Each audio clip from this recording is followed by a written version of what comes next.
This is Infection, the survival podcast recorded live on Tuesday, October 1st, 2019, episode 246.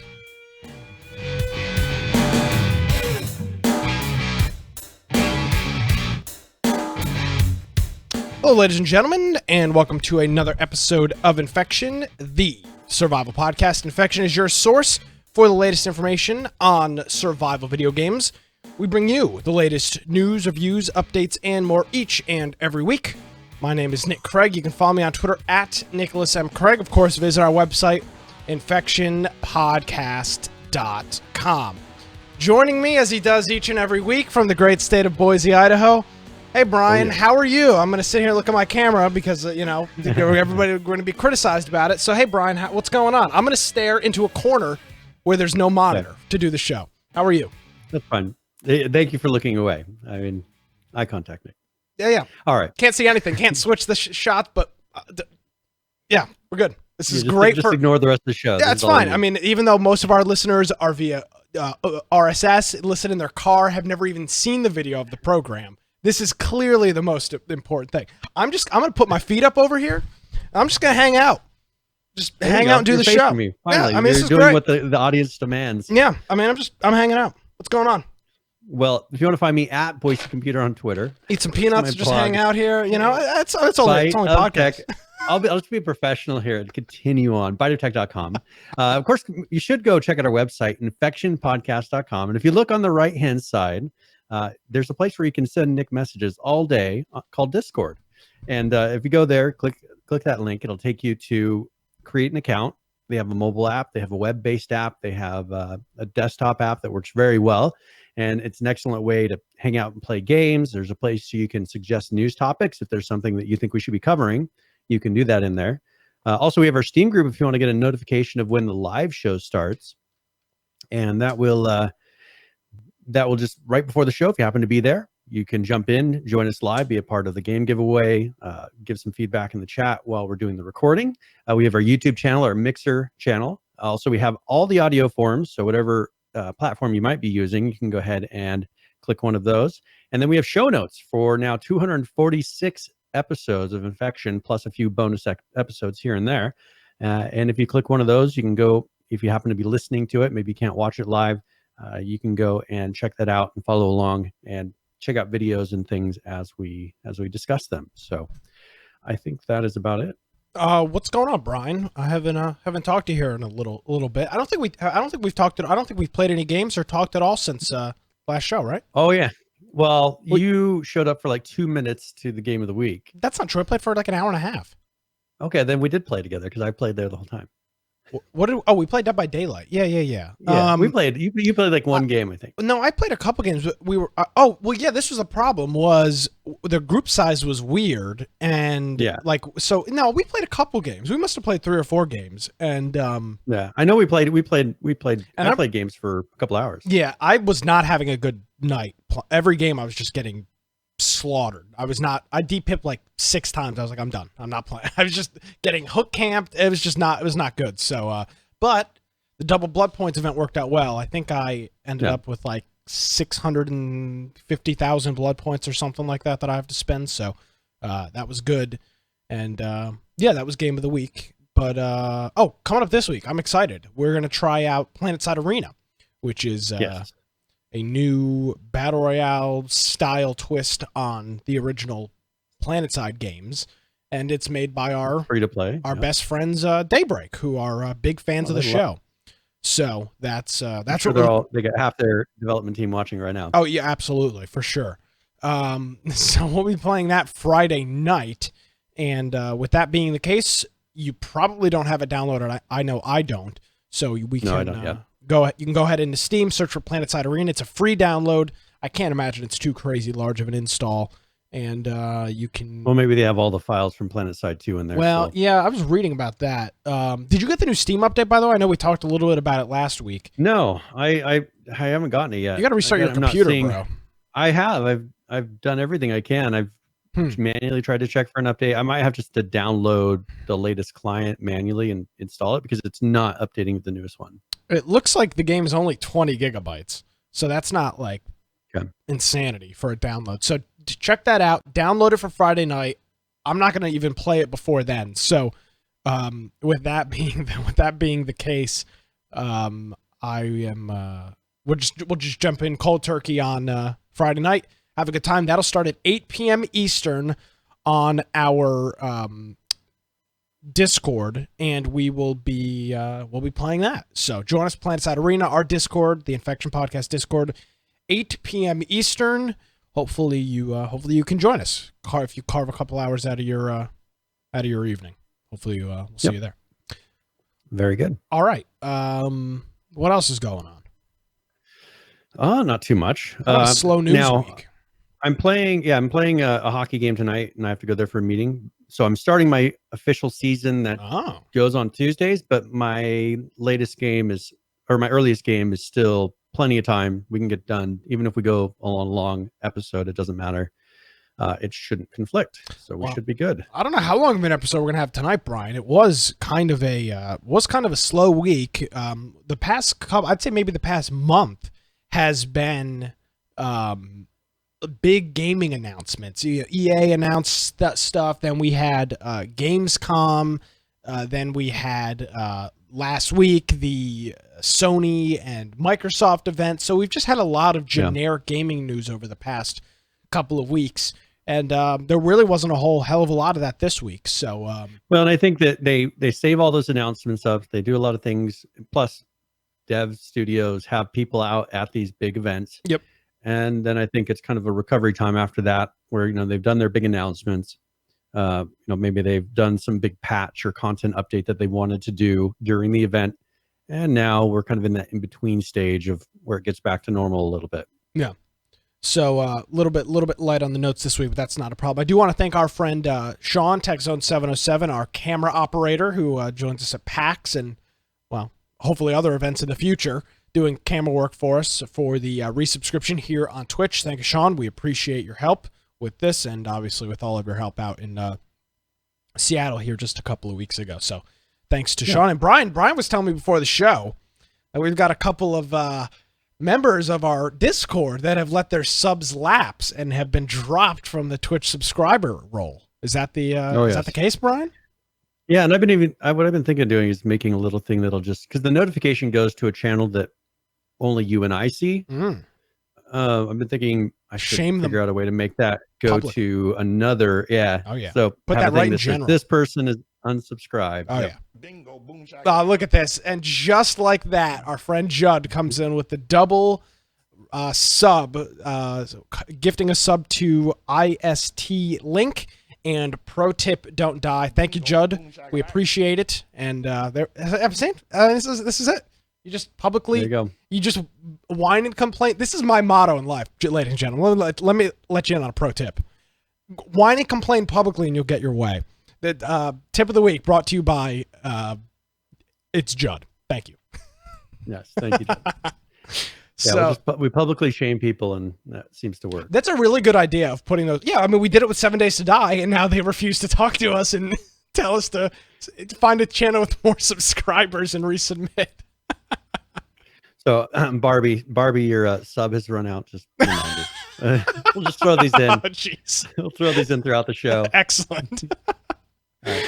Oh, that's bad. That's real bad. Now we're on good talking terms with the Miscreated folks. They don't mind us. Yeah. Well, some of them. Yeah. I mean, we're okay with half the dev team. Okay, maybe one person from the dev team doesn't like us. I think it's come down to that, because I think I called out somebody and said, "What are you doing? You're not doing your job right." and then he posted something on Twitter about it. And then he's refused to do an interview with us. So yeah, but yet the other guy tweets us. Marco tweets us. But the other guys, yeah, two of the other developers, they are great. They actually said, "Hey, I'm ready to do an interview. I'm excited." Yeah. And then it came down to one more guy for that interview, and it was him who was the mad one. Thanks, Brian. And now that he refuses to do an interview with us, but we could ask and get one with the other two for sure, and we will ignore that guy. But Marco is already. Well, let's talk about Miscreated real quick, because we've got another screenshot this week. They are working pretty hard on their new map here, and we've got a set of images here from what Brian really, based on this look right here, and I'm pulling these up here, there's a couple of them that we can cycle through. This really has got a Conan Exiles Red Dead Redemption look, doesn't it? Yes. Yeah. And one thing that CryEngine does well is shading and kind of get this unique look. And they seem to be doing that with this. It's got it's a desert look, is what they're going for in this new one. And I think Marco always does a really good job. We've only seen this with the trees and the nature, and this is a much different biome than the previous one. So I think it's going to be a lot of fun having a different feel, because one of the best qualities of Miscreated has always been the level design. Yeah. So I think that is going to be something that's a big point of this too. Now, are they going to also, with this update, do some major changes to the actual game? Because I mean, we've brought up things that we think they should change over time. I'm wondering if they're going to kind of do a big rework of maybe the movement, the gunplay, whatever it is they've been working on. They did a snapping base building system, so they are doing some improvements to that. But I'm wondering if they're going to do a big content update along with the map. Yeah, one of the things with Miscreated, we've always talked about here, and I'll be the first to admit we probably haven't given it the fairest shake in the world. We've tried, but we probably are playing it incorrectly. And when I say that, the way that we typically will attack games like this is everybody meets up with no gear, and then we just kind of sit in a circle and go, well, what do we do now? And that's always been what we've kind of done in Miscreated, and that is not the best way to play this game. We tried doing it in Rust. Miscreated, I think, works best as a solo game currently. I think it's one where kind of like what Arma generally is. If you look at Arma, you're going around and you're kind of doing your own game. You maybe will get in a group of 2 or 3 people and go around and hunt, but it's not, you don't go and get a group of 5 or 10 plus people. And I feel like Miscreated is that exact same way. We want to play with a large group. We want to make a big base, and we want to do that experience. And Miscreated just doesn't seem to be designed that way. Yeah, we probably have just played it poorly. And I'll be the first to admit that. And I'm willing to try it again, and I'm looking forward to trying it again when they're new. We probably should do it maybe in the next couple weeks, because this map is not going to be out probably for a while. So maybe we'll throw this. Well, it's not maybe.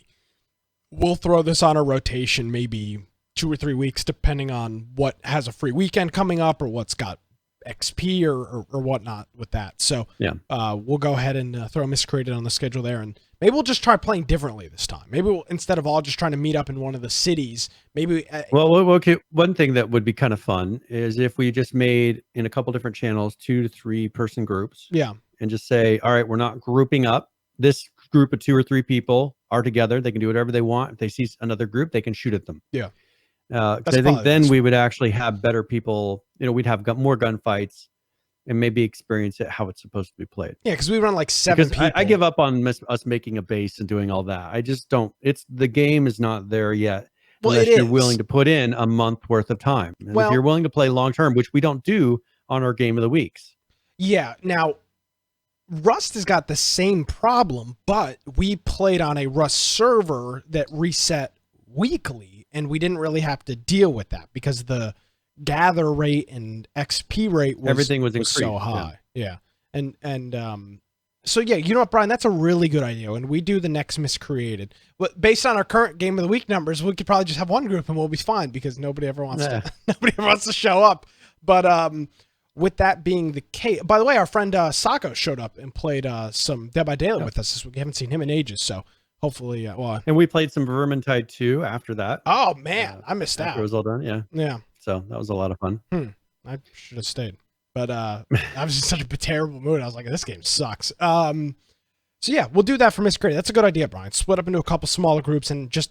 You're right. Instead of, at the end of the night, if we want, if someone comes across a bus, like we can kind of do some crazy, because that was what was fun last time we drove around a bus and just was silly. But we had a hard time. You can't make that happen because we can't guarantee we're going to find a bus, or we can't guarantee we're going to find 4 tires. Oh, and we tried doing that, and we've done it a couple times, but then we end up doing nothing, and that's what I'm saying. It's just it's fun, but it's not a good experience of the game, right, Brian? I feel like we've been we're making the best of it, of the situation. We've been criticized on this, rightfully so, in the past, and we've been very. I'm going to be totally transparent about it. People have said, you don't know what you're talking about game X or game Y. You haven't played. Yeah, I get it. We're not experts in all of these games. We haven't had the opportunity to jump in these games and really get the experience that it looks like we're going to get on paper. Why is that? Maybe it's because of our group size, our play style, and people have come to us. Our greatest example is Russ. Somebody came to us a couple of 6 months ago or whatever and said, hey, this is what I want you guys to do. Go on this specific kind of server, do this certain thing, try to accomplish this, and you'll have a good time. And guess what? Our opinions on Rust totally changed based on that play experience. But every time we've played Miscreated, it has not been like that. We leave every time with the same mindset, which is the game has got all of the pieces of the puzzle. They're just all scattered about across the table, and they're just not inlaid with each other. The game itself, the core is great. They fixed the netcode. I know some people have issues with the shooting system in Crytek. The guns work. The vehicles work. The survival is super hardcore. There's animals. I mean, the game is really solid, but we just always have just a subpar experience playing it. And based on the amount of better experience running around solo. And based on the number of people that play the game, I think it's fair to say this is not a shot at the Miscreated team. Based on the current player count, it appears that other people are having that as well. Because based on the amount of copies sold versus the amount of people that play it, it just doesn't have a good ratio. So it's not just us. Now, I'm not saying that we've given it the fair shake in the world, but this is an opinion that clearly other people have, because like a 1,000 people are playing the game right now, which is not, in my opinion, ideal for a large-scale survival game like this. I mean, am I off base? That's where I think they've really got to look at. I mean, one thing is the gunplay is very difficult. I mean, you could find people that really master it, but it's not natural. It doesn't come naturally. Someone who's new to the game picks up a gun, and it doesn't feel like any other game. You know, that's not the worst thing in the world, but people want to go in and feel like if they've got a decent gun and they got decent ammo, that they can kind of figure it out fairly quickly. And I think that we run into the issue where there's people who play this a lot. They come in and they just clear our whole group regardless, because they just know how to shoot the weird little gun system better. Because I feel like I'm shooting at the people. With other games, I can hit somebody. With this one, it's just the guns feel so weird to me. And the base building feels so weird. I mean, we've tried to just get wood and to get all these things. And for us to have a large group and we barely struggled to get the smallest of bases put together. Yeah. I mean, it was such a struggle. And so if they could just get that to flow, and a lot of people are abandoning, we're talking about it in the Discord a little bit earlier. A lot of people are abandoning Spatial OS, but primarily they're abandoning Crytek and CryEngine. You know, a lot of these games that have folded that we're going to use Spatial OS were all the ones that were going to be on CryEngine. I'm just wondering how much of this has to do with CryEngine seems to be just a difficult thing to work with. Yeah. And they probably look and say, well, look at all these other games. They're just throwing in features left and right. And like, I bet you for them, it's probably a pain to add the stupidest things. Well, you remember the netcode struggles back in the day. Yeah. And so I think that plays a lot into it. I always talk about game engines and all these things, but man, look at all these games that are just struggling to get anywhere. And most of them use Crytek and or CryEngine from Crytek.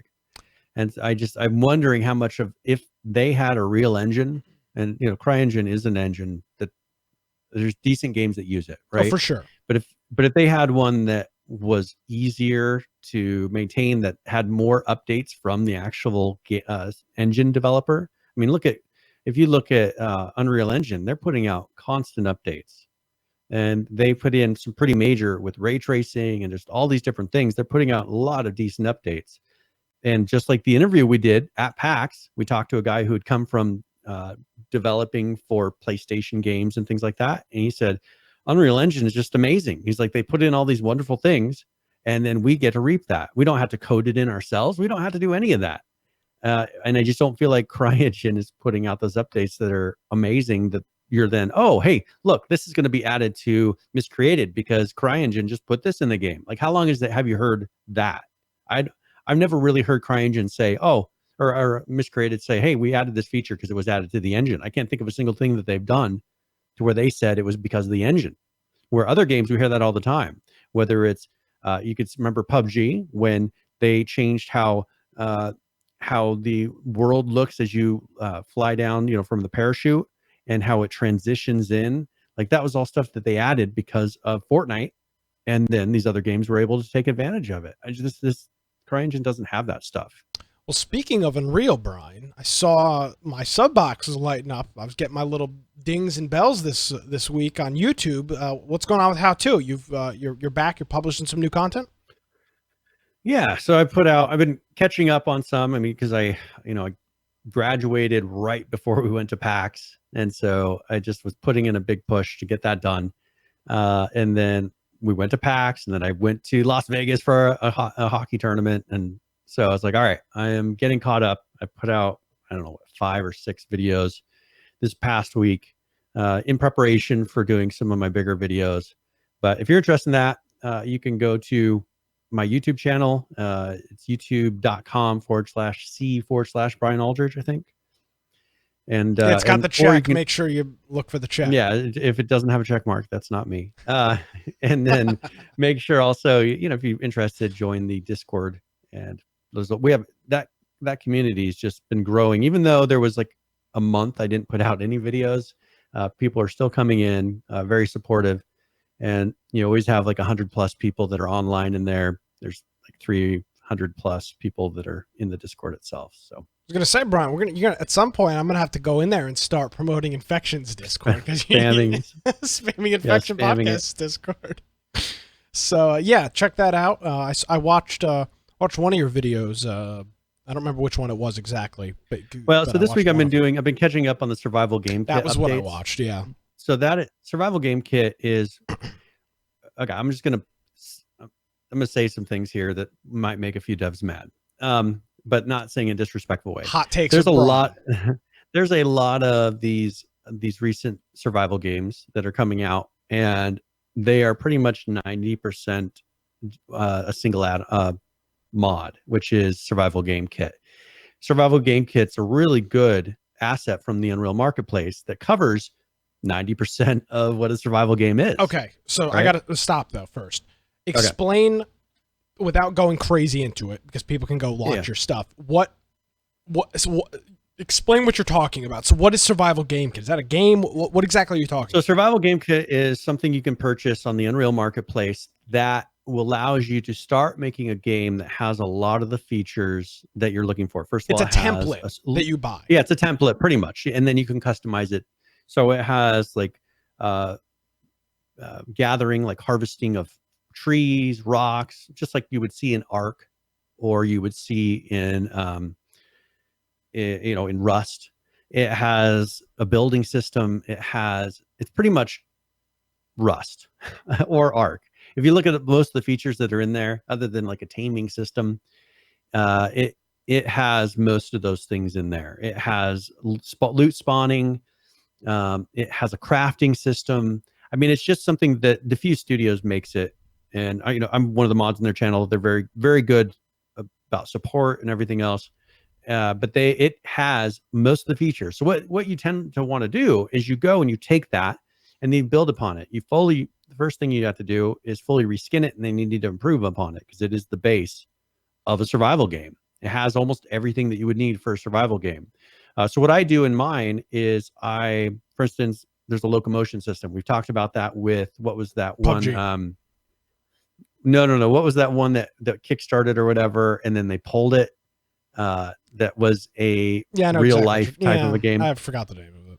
And they showed their controller, the motion controller, which was laughable. Yeah. And so Raw, for instance, another one, Raw, that's what it was.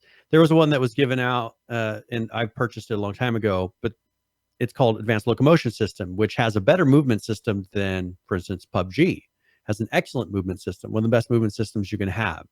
And so I do videos on how to put that movement system into a survival game kit. And so I go through and show the people how to implement various things together or make improvements on some of the different systems. So that's what how-to is. Yeah, and now one of the things that maybe you're not super into the development side of things and whatnot, when you'll hear people talk about a game being an asset flip, you'll sometimes see that in Steam reviews. If you go and look at a new game, you'll see people saying, nice asset flip. That's what you're describing, Brian. People buy these pre-done template. There's there's an MMO one I think it's all by that same group. There's an MMO one, there's a survival one, there's like a couple different ones that they make.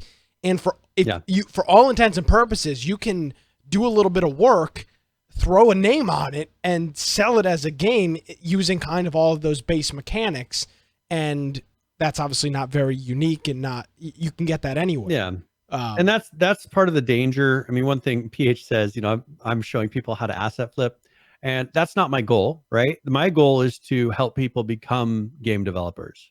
And a lot of times the struggle is, well, for me, what helped me to learn was being able to see how other people did it. And that's my goal, is to show people so that they can see the proper ways to do something. Now, you can take those assets or that code and you can make it to where it's totally unrecognizable from the original asset. And that's what you should be doing, because there is a lot of good tools. The problem is, like what I was kind of hinting at the beginning of this, is you will see people that turn around and I see things, I'm like, oh, this is from Survival Game Kit. This is from Survival of a Game Kit. Like they barely changed it at all. And that is what I have a problem with, is when it is still 90% of the original asset is what you're seeing in the game, and maybe they've just changed the colors of something or flipped out a model here and there. That's not what you should be doing. You should be using that as the frame of it and then totally reworking it to make it your own. If it's something you're looking at selling, at least you could make something for learning or for fun and do whatever you want. But if you're looking to sell it, you need to change it enough to where it's unrecognizable from the asset you purchased. Yeah, that's pretty good. That's my disclaimer. Yes, pretty good explanation there. And obviously, feel free to check out Brian's stuff. We'll throw a link in the show notes here, and if not, you can what's the? It's just you're right. You don't have a website. It's just your YouTube channel, right?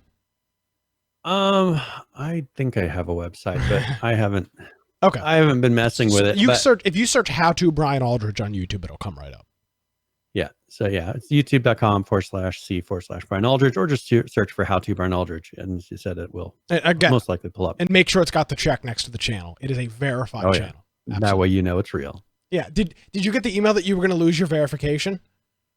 No, I don't think so. But I did see a notice afterwards saying they had a general notice that goes up there and says, if you're verified, you're not going to lose it. Brian, I love you. You were hoping. I was really hoping that you'd lose your notification. I know. I might have to contact one of my Google guys and say, hey, wait a minute here. I was because all these big Remember channels, this idea I gave you back in the day? All these big channels, like channels with hundreds of thousands of subscribers, were getting these notices that they were going to lose their verification. I said, I can guarantee what's going to happen is all these big channels are going to lose them, and you're going to keep yours, which is going to be the greatest thing ever. So, but that YouTube, of course, changed their system. I don't know what they were thinking in the first place, but so check that out. And good little side conversation about just one thing I will mention, because they're teasing, some of my PH says my tutorials are like 8 hours. So, that's more than most asset flips take. But I do fairly big processes. So what I'm not really as much trying to teach them how to do the exact thing that I'm showing them. I'm trying to teach them the methods that I'm using and the way of thinking that I'm using so they can use that on their own assets.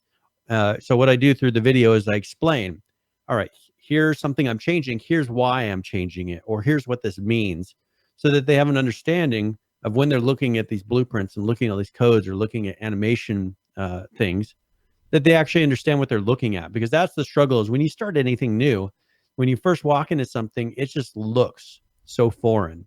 Things don't click. You don't know where to go. You don't know how to follow a flow of anything. and it's very confusing. So people that go through and follow a tutorial, I can show them how to get from the beginning to the end, but because I'm explaining it through the whole process, it generally helps them then when they see something that's different to understand it a little bit better. And that's my goal with it. There you go. So check it out. yes. All right. So this came across the news feed and I was kind of surprised, but Funcom has been acquired as a, now they're not totally acquired, but they are the largest shareholder of Funcom by Tencent. So Tencent now has 29% of the shares of Funcom, which Tencent is trying to take over everything. Who is Funcom? Funcom makes Conan Exiles. They made what was that game that they put out here recently with a duck? Mutant Day, Mutant Year Zero. Yeah, right. Yeah. They've done a number of games, and so they have now. I guess their majority shareholder is. So they've done Age of Conan, The Secret World was one that they did, Anarchy Online, and then Conan Exiles, and then of course, now they were. I wonder. I think that they were a publisher or something on Mutant Year Zero. So yeah, I don't know if this is included really in that. I think that they don't actually own Mutant Year Zero. And it's something interesting to note here. I knew that 2017 was their most profitable year ever, but also 2018. Both of the and their game that they released in 2017, 2018 was Conan Exiles. So the company's most two profitable years all were within the past 3 years. Which is pretty amazing. So yeah, interesting to see Tencent taking a little chunk out of the Funcom pie, and now has some weight to push around on the board over at Funcom. So interesting to see. Interesting to see what Tencent's gonna do, and I mean, at some point they're gonna have to merge all this stuff, right? I mean, once you own now, obviously in the terms of Funcom, it is the majority, but it's 29%. But they own a good chunk. The thing of is, Epic. now they can make decisions. They can make decisions that they wouldn't have been able to make before. One thing that's coming out, and I'm wondering if this is in anticipation for that, is the new Dune game is going to be out by them, and so I'm wondering, this may be saying a lot about what they're expecting from that Dune game. They may think that that's going to be a pretty big seller if they're trying to get majority ownership of it now. But Dune, for people my age and older, that is a show that it's a book series. It was a film. You know, they are probably counting on that maybe being a really good IP, because there is a bunch of lore for it. One thing that with Conan, they got it because the lore. There was a lot of lore behind the title.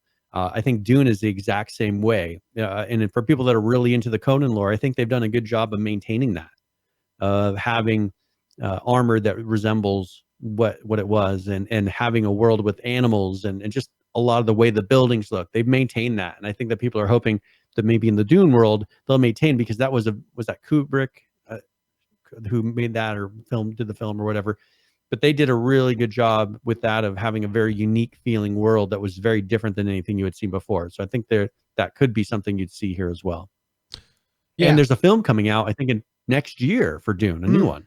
Interesting. So that, I think they're really counting on people getting that kind of hype for Dune. Well, and the interesting thing too, and I don't want to get crazy into this, but the thing that's going to be interesting with Tencent going in the future is when they own a majority or have enough weight to push around on enough of the large developers and or publishers, competition is going to become an interesting thing, because how are we going to affect that when they're in China and we have very little say? I mean, we're already trying to affect some of China's decisions right now politically, and it's a struggle. They have a lot of sway and pull, and this is part of that. They have a lot of ability to say, well, you don't like what we're going to do, we're going to do something that you're not going to like then. Yeah, I'm more thinking like Epic and I'm just using two companies that I know Tencent has some ownership, and they own a whole bunch of other ones outright. Yeah. Let's just take a look at Epic and Funcom.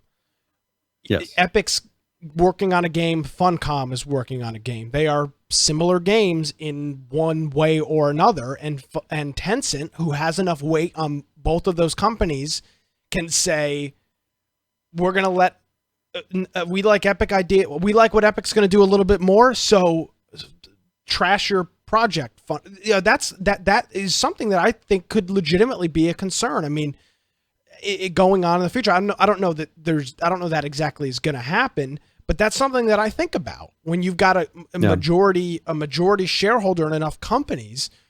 PH is bringing up that Ryan's parent company is Tencent as well. At some point, it doesn't make sense to make 4 of the same games when you own all of those companies, right? Or maybe it does. Well, okay, I don't know. Here's where I think it'll really play out is if they really start to flex their muscle with Epic. Yeah. First of all, Epic has their game store. If Tencent comes in and starts really pressuring, if they get enough ownership of enough companies and enough studios and enough publishers to where they can go in and say, all right, we want you to pull from Steam.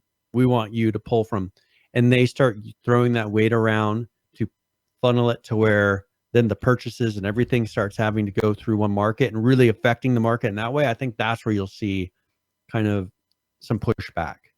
I haven't seen that from them yet. I haven't seen them flex and do a mass move across multiple studios to try to sway any decisions. Maybe there's ones happening behind the scenes that I don't see, but I haven't seen that yet. I think the second that they do that, then there will be a problem. But it seems like they're kind of just a silent partner in the background, not really making any noise. And I don't see things saying Tencent, ordered them to do anything. I never hear about that. But the problem is the possibility is there because they have so much ownership across the biggest names in game development and game studios. Yeah. And I didn't actually know this. Did you know Tim Sweeney actually owns 50% of Epic? So he is the majority. He owns 51% of Epic. So he's the shareholder, but Tencent owns 40. So, and it's even though it's not majority, it's almost him and Tencent. That's pretty much all that it is. Yeah, I don't think they're publicly traded, so that explains why it's small parties. And they're worth $15 billion. Was their valuation? But for him, he probably likes it because first of all, we've seen the struggles for people to get games into places like China. China is a huge market. China is a much bigger market than the United States. They have to be careful, and I think the ones that have been very successful in China are the ones that have kind of separated and put their own game in China and not let it affect the United States. But I think for him, he realizes how big of a market China is, and with him having such a large percentage of his company being owned by Tencent, they won't have to worry about not being allowed into China. Like they've got the inside track. So that just seems to be a lot of what it is. He probably figures, okay, I've got majority, so I can do what I want in the United States, but you know what? They're going to allow me to do whatever we need to do in China. They are the largest video game company in the world. They own Miniclip. They own 100% of Riot. They own 15% of Glue Mobile, 40% of Epic, 5% of Activision Blizzard, 5% of Ubisoft. Which is big because there's a lot of people that own that stock. Yeah. 5% of Paradox Interactive and 84.3% of Supercell. By the way, makes a ton of money. Have you ever seen what Tencent's building looks like? This looks like you ever seen the evil building subreddit? This is the definition of an evil building. Nothing good is coming out of Tencent's headquarters. This is the most dubious, oh man, this is just this this just screams nefarious gaming activities coming out of this building. I see a fight scene in the end up on that roof. That's what I see. So but it is very interesting when you look at what they own. And you make a good point about Activision and Ubisoft. Both of those are publicly traded, and Paradox. All three of those are publicly traded companies. 5% it's a big chunk, a huge chunk of publicly traded shares. There's very few people that own 5% of that stock. Yeah. So with that being the case, at some point, I do feel at some point they will flex their muscles in, I would assume, Epic, because that's where it seems like they've got the biggest amount of weight on something that isn't publicly traded, where a whole bunch of people own stock. It's essentially Tim Sweeney and Tencent. So that'll be rather interesting. I think that so far what I've seen, Tencent has been very smart. Yeah. I mean, they're pretty much locking themselves in to where they can't be pushed out of anything. They've got their tentacles in such large studios. I'm wondering, I haven't figured out what their long-term plan is. Like, what are they trying to do? I mean, it could be some evil plot. It could be, we just want to have an ownership in everything so that if they come to China, any of these things, when they come to China, they go through us, because we have a decision in that. And that for them just makes them more and more money, because they may try to regulate those things in the United States. Well, you're not regulating any of those things in China. In China, they can do whatever they want. And generally, the person with the most money gets to do whatever they want. So I think that is what they're trying to do. The person with the most power, the most money gets to do what they want in China. I think they're wanting to make sure that they have that. When they release a Call of Duty, when they release any of these things in China, they want it to go through them. Yeah. And you're right. They've been very smart. Instead of trying to be, oh, look at us, we own all this stuff, for all intents. And I'm sure they do make decisions. But as you said, you're not seeing the Tencent I think it's stamp. just so that they get to they're the one place that everything goes through when it goes to China. That's a smart move. What's Tencent worth? I wonder, do you think that part of what gets them that is when people come to China, they say, all right, we will get you into China, but we want 5% for a larger thing like that. I mean, that would be worth it for a company. Yeah. I'm trying to figure out what they're worth. I mean, it's got to be. I got to do a conversion from yen. Yeah, let's see. Stand by for me. This is not. That's how much. I've kind of wondered if when they come in, like that's part of the transaction. Not that they're going out and buying stock, but if part of the hey, we will get you published in China. We just want this percentage of your company.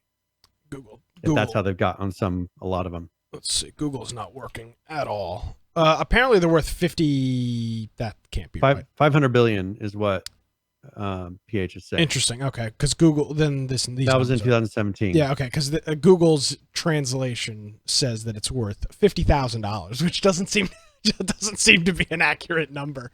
So yeah, very interesting to see. Yeah. So there you go. Big company, upwards of $500 billion. Yes. And they were, they were number 39 in profit globally in 2019. Wow. Number 8 in market value. And this is globally. So they did $47.2 billion in sales. Their market cap was $472.1 billion. And they were just founded in 1998. So the revenue, their profits is 11.9 billion. Their assets are 105.4 billion. The revenue is 47.2 billion. Damn. So it's doing very well. Yeah, but you're right. They are staying behind the scenes in a lot of things and not becoming the boogeyman, because we've seen this before. Yeah. When you become the boogeyman, then you have a problem on your hands. Once the public knows your name and is criticizing you, that's not the best look in the world. Then people are weary of things happening. I saw this Funcom. First of all, nobody besides us and people that are listening to this show, nobody that plays Conan Exiles will have any idea that Tencent has bought 29% of that company. It will never come up.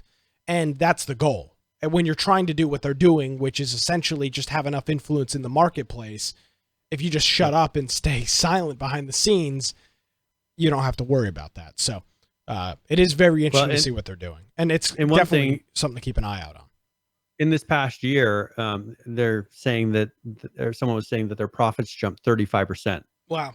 So I mean, they're making some very wise financial decisions. So, but yeah, their assets alone are in whatever yen is 723.5. I mean, whatever that is, it's a lot. They get a lot of stuff. And PH does bring up a good point. He says he feels like this is only possible to do as a Chinese company. And you bring up the point that they were founded in 1998. Well, not even that it would have been broken up, but I mean, In the United States, people would say that's a monopoly. Well- like they wouldn't allow. They would have freaked out Well, already and tried to look them up. maybe. But just in terms of their video game stuff, you do look at the amount of growth that a company can have in essentially 10 years, 20 years from 1998 to 2019. With that being the case, I'm trying to think of other companies from 1998 that are worth $500 billion today. I don't think. I mean, the big ones obviously that come to mind are Facebook, but I don't think Facebook's worth $500 billion. I could be totally off on that. I mean, they're right up there. They're worth. Okay, so Facebook's net worth is just right around 140 billion. No, that's nothing. I mean, that's nowhere Nothing near compared Tencent. to. It's not even close. Yep. So that's what I'm saying is you're looking at like crazy amount of growth in a short period of time. So. Well, and Facebook lost half its value last year. They lost 123 billion in value in 2018. Interesting. But So even with that, I they mean, were times still changed double for the them. size. Yep. So, all right. Well, yeah, Tencent, 29% share, largest majority shareholder of Funcom. So look forward to see what they're bringing to the table for them. Yes, and speaking of companies that are mostly owned or big chunk owned, Epic, which owns, of course, they do everything with Unreal, but they also own Rocket League. Yeah. So Rocket League has, but one of the positive things that they've done is they're kind of kicking loot boxes to the side, and they're redoing it with something they call blueprints. They have a currency and then blueprints, and that's replacing the crate and key system that you were used to up to this point, and that you've seen in a lot of other games. But same thing, it seems like things that are related to Epic, they've kind of been going the way of trying to figure out other ways to do that, and they've been very successful in Fortnite with doing the seasons. A lot of other games have been going with the season passes and finding success with that, and kind of dumping that whole crate and key system. So now you'll be able to go and get a blueprint. So these are randomly awarded. You'll play and you get this blueprint, and then that can be crafted. So whatever that item is, use credits to craft them. And these credits is like a premium currency that replaces keys. But you'll know exactly what you're making. That was kind of the downside. What made it gambling. It seems like they're trying to get away from the word gambling, because I think that's going to be a bigger and bigger keyword, especially coming into election years. People pushing that crates and loot boxes are gambling, which they pretty much are, because you don't know, you're kind of putting the coin in, pulling the handle, and something's popping out, right?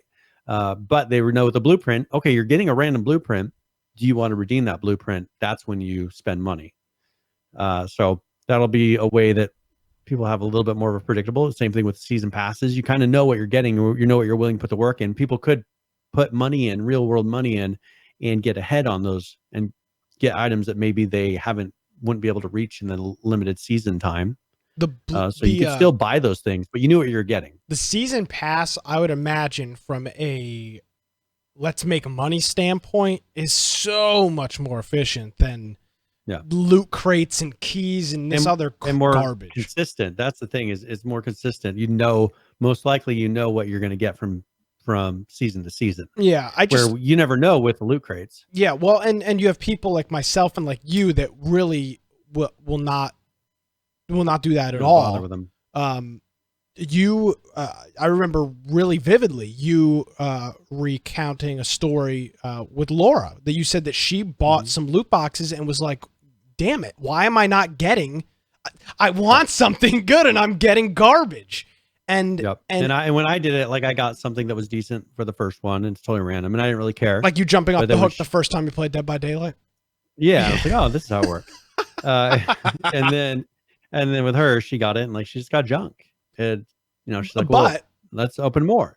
So I wonder, somebody in her position, after being burned out, not by a large, I mean, there's people that literally will spend thousands of dollars on these boxes, but somebody that spends, let's call it $20 on, let's just say you drop $20 on keys and get garbage.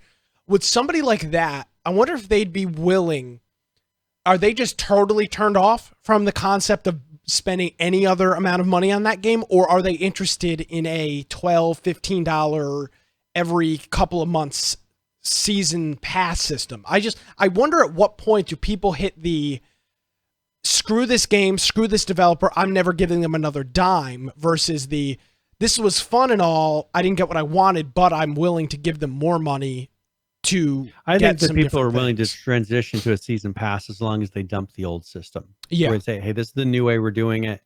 Rather than being here's an additional way we're going to try to get money out of you. And that's what they did. They pretty much dumped the old ways of the buying and keys and all that. And the main things that you were getting at that point were from the season pass. And now that's going to be, they'll have some things outside of the season pass, which are these blueprints. And then they'll also have the season pass, which is kind of a themed reward system where throughout the season, you'll get a certain item that has a certain look. And then it kind of grows as you go level by level. You'll get another of that tire, but it'll be a little bit fancier. And then it'll be until you get to the top tier of that tire. There'll be vehicles that kind of improve. So it's not that you're getting 5 different vehicles. You're getting 5 variations of the same vehicle that kind of get fancier each time. Yeah. And we talked about this a whole bunch. I still do not understand the whole loot box. And I'm not getting into a gambling conversation with loot boxes. I just still never have understood the whole DLC loot boxes, add-ons for games are the cancer of the earth kind of thing. I don't think they're great. A lot of games just bring it in. It's clearly a money grab, but I've never felt like, I've never had this disdain that you see online for, DLC, loot box, season pass. Never would I ever. And again, it's a personal thing, but I still see that everywhere, and I've never really understood it. The main DLCs that I like are ones that add a lot of content, story. Yeah. That's kind of like an extension of the game. The exception of that, I think, would be more of Conan Exiles. Conan Exiles, those DLCs that they have are not content additions. They're adding skins to building parts and things like that. And I think that makes sense for that type of a game. And they've done a good job of having it not seem like a money grab. So how they've done it makes sense for them, but I don't think most people would be able to do that. Well, our buddy Maltaurus Malt, don't know how to pronounce his name, has just hit us with the 12-month resubscription here and says, I'd rather be tempted to buy stupid skins than ask to pay for a sub. So there you go. This is so from the mouth of God to the ears of the Infection Podcast community, Maltros has some good insight. Thank you, Maltros. 12 months, full year, hitting us with the subscription here. We appreciate it. I wonder, the whole thing, it's obviously a personal preference thing. I don't spend a whole lot of money on games once I buy them. I'm not but like, for example, Dead by Daylight, I didn't think once about not buying the new Stranger Things DLC. And I guess it just has to go into what your thought is of the game, what your thought is of the studio, and how the company has treated you. This is how I see it, how the company's treated me as a customer and as a player. And do you feel like it's added value to the game, or do you feel like it's a money grab? Do you feel like it? And I think that's the difference. Is whenever, for instance, Daybreak did it in the game, it always felt like a money grab. Yeah, it's like we're releasing this because we could think it's going to be kind of a meme-ish thing that some people will like. Where Stranger Things, like they add it, or not Stranger Things, but with Dead by Daylight and their monsters, they're bringing additional mechanics to the game as far as how the monster acts. It's not just a skin on the exact same monster. True. I think they've done it very well. I think a lot of people, and don't get me wrong, I understand that Behavior Digital and Dead by Daylight has their issues. They've got plenty of issues. The fact that dedicated servers still aren't done is an abomination. But I think the similar what we said about Conan Exiles with how you should release kind of batch DLC, like they've done that very well.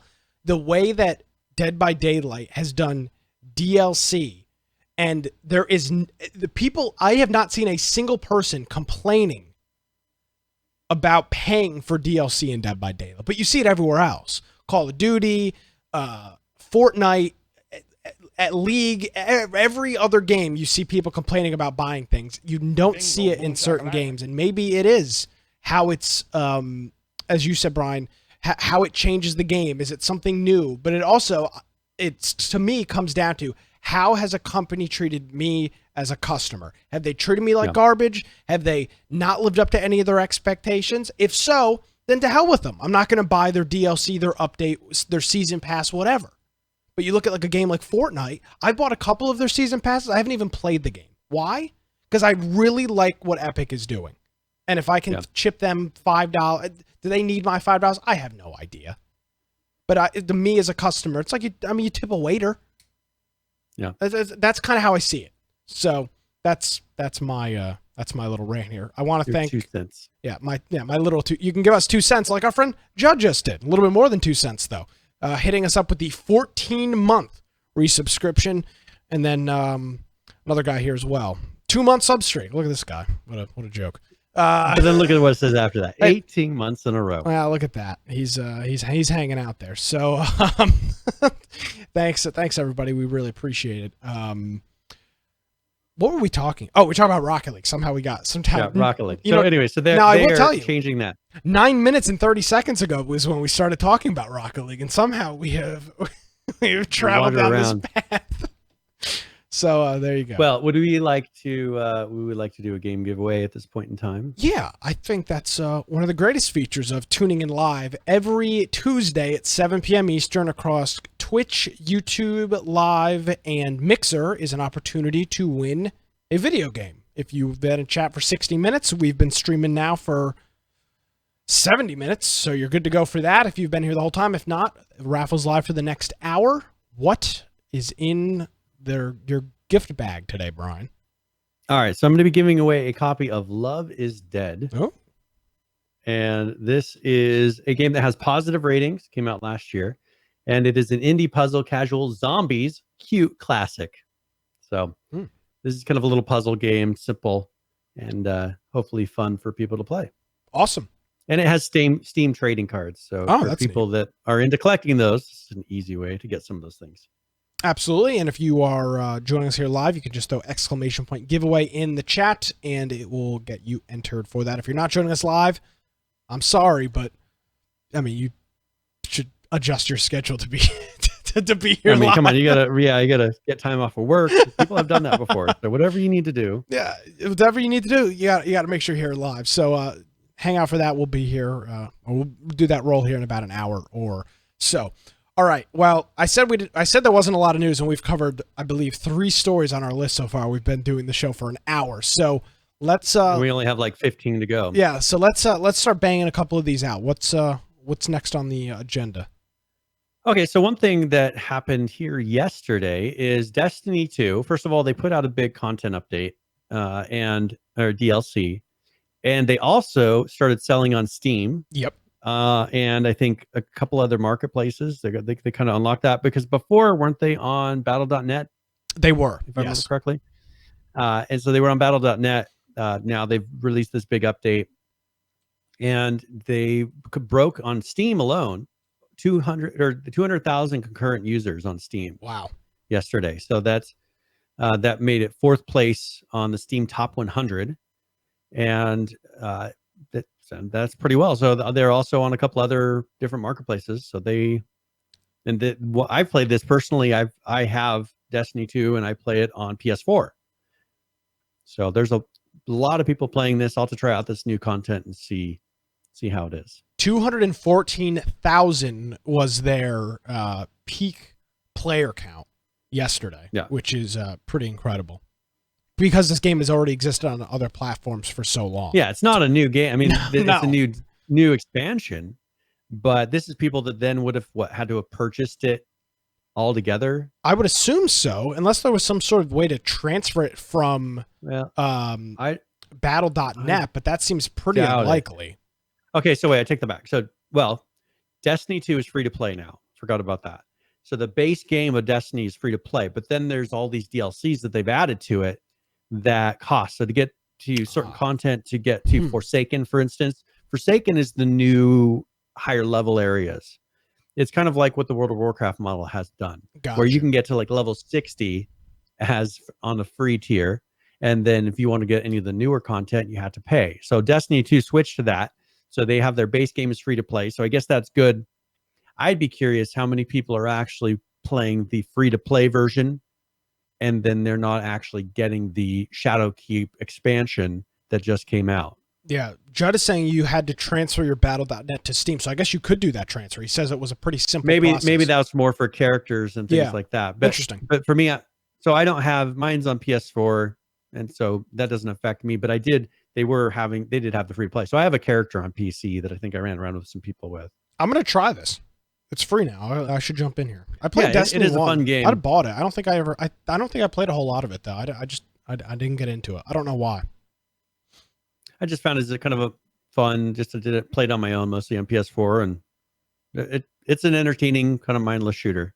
Gotcha. It gets more challenging, towards the end. So. Destiny 2 now free on Steam. Go ahead and check it out. At least the early part of the game, or basic. And then the Shadowkeep expansion is $34.99. The Forsaken expansion is $24.99. Gotcha. Cool.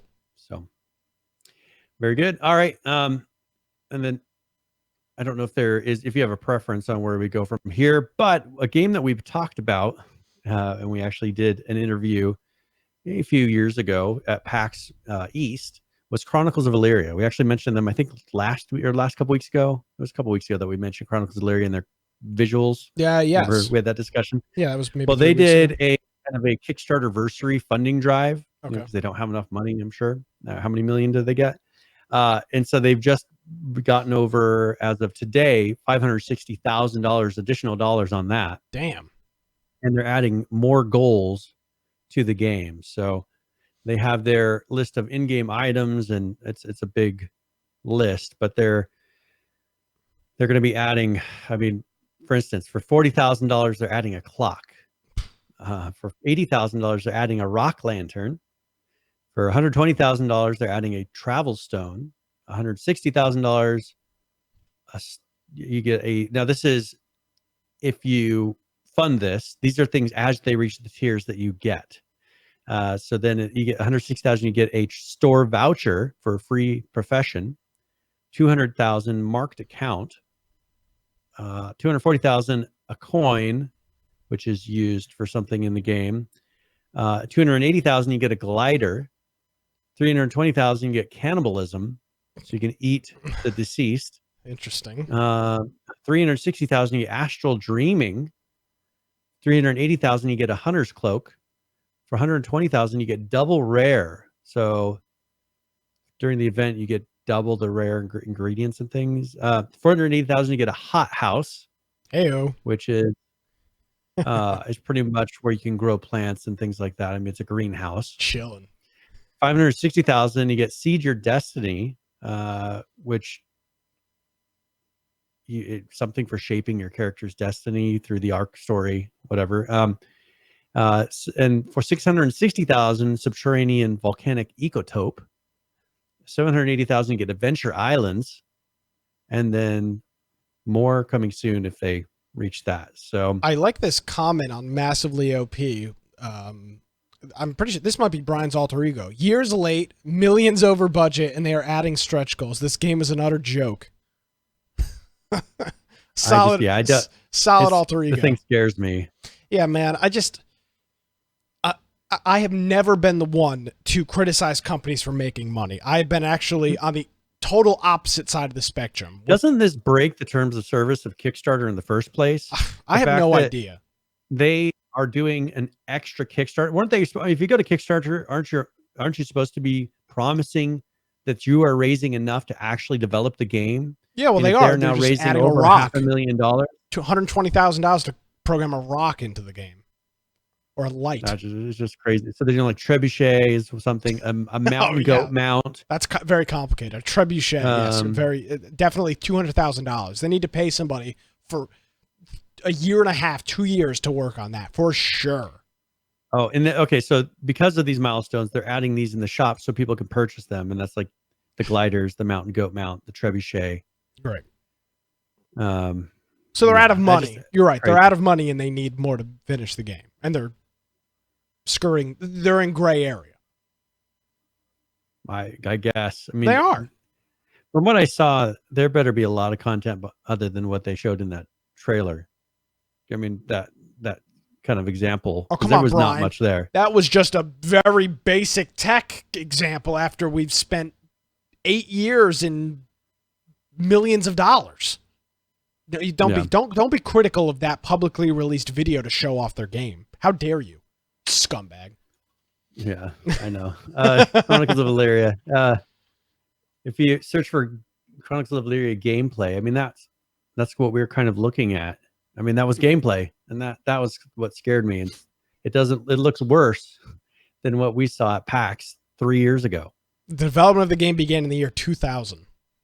19 Ooh. years. I mean, if you haven't seen it, what kind of a scam? It's like a pyramid scam. Like, what is it? It's multi-level marketing. Get your friends to buy copies of Chronicles of Elyria, and you will. If you get your friends to buy Chronicles of Elyria, we will put this. You will get this added item, and you'll be the only person who gets that added item because you're that's only available during this time when you can recruit your friends. It's like Pampered Chef. Yeah. Total sham. If you can get them to buy this piece, you can get the garlic slicer. This garlic slicer. Ryan, you should have a Chronicles of Elyria party. Invite all your friends over and sell them copies of the game. We'll be buying mountain goat mounts and gliders, and that way I can get a free trebuchet for my selling of everyone. Okay, we're going to get some hate on this one, but that's fine. So, interesting article over at Massively OP. If you want to check out their Kickstarter, there'll be a link in the show notes. infectionpodcast.com if you'd like to check that out. Yes.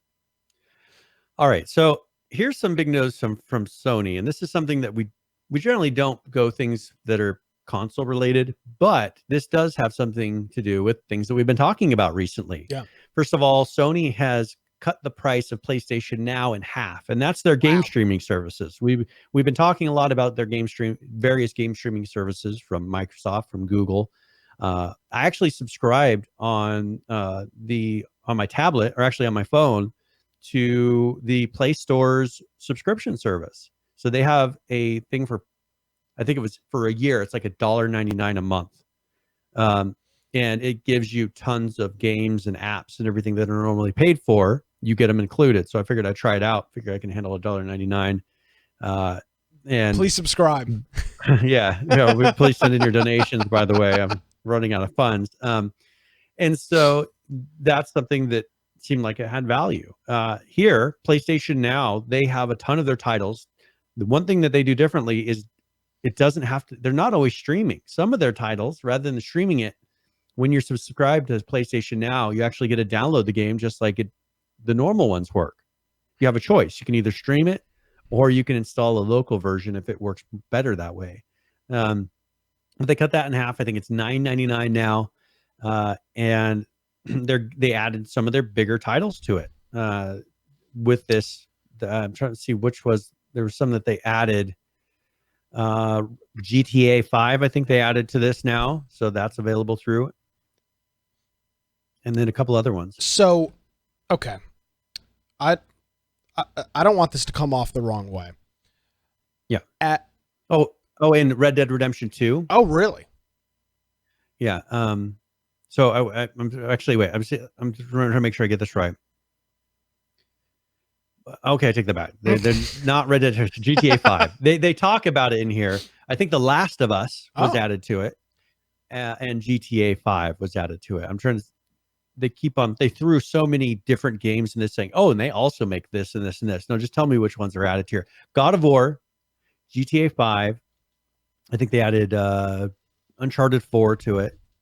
So they're putting some big names in there that maybe you would have purchased separately and, cost you $50, and that'd be 5 months worth of the subscription. Okay, so this is I don't want to come off like a jerk. Okay. Because I understand not everybody's in a good financial spot, but so Xbox Game Pass is the same price. It's $9.99 a month, $10 a month, $120 a year for the service. I don't know about you, Brian, but I find myself sometimes signing up for services that I'm not going to use a whole lot because they are cheap enough that when I want to use it, I am paying for the convenience of having it available. You kind of understand what I'm talking about?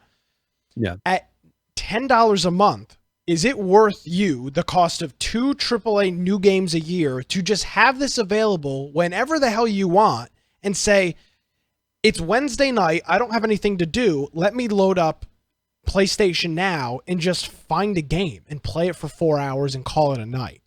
And that's the nice thing about this is a lot of people are running out of space. A lot of these games now are 100 gigabytes, and unless you have an external hard drive, one of my consoles, the external hard drive is right here because it went bad for some reason, and so that game I had to delete a game to add a new game to it. With this, there is no downloading. You don't have to wait. You can kind of just jump through a couple games and it'll start it up right away. You don't have to wait 15 minutes for it to download some big game. And some people have really slow internet. It may take them hours to sit there and download a game. So for some people, if they can get it to where it runs fast enough to be able to stream the game, then it may be worth it. But if you have a really slow internet connection, it may not be a pleasant experience. Yeah, definitely. With it not being a pleasant experience if you don't have a good internet connection. I pay for Xbox Game Pass through Bing Rewards, which I've talked about. I've used it like twice, but I just wonder, like, now I don't play my PlayStation. You're a unique specimen, though. I am, and I've been very transparent about that. But at $10 a month, Brian, I am almost tempted to sign up for it just so that when I want to play something, I can. And I'm wondering at what price point. $20, no, not going to happen. Way too expensive. But at $10 a month, the cost of my lunch today at a fast food restaurant, to have all of these games available, and I understand that I'm not going to play them all. This is a very good price point. People sign up for Netflix and watch one show a year. Or two. I mean, I pay for Netflix. I watch Stranger Things. I couldn't tell you the last time I watched Netflix outside of Stranger Things. Should I cancel my subscription? Probably, but I don't. It's a pain in the ass. Yeah.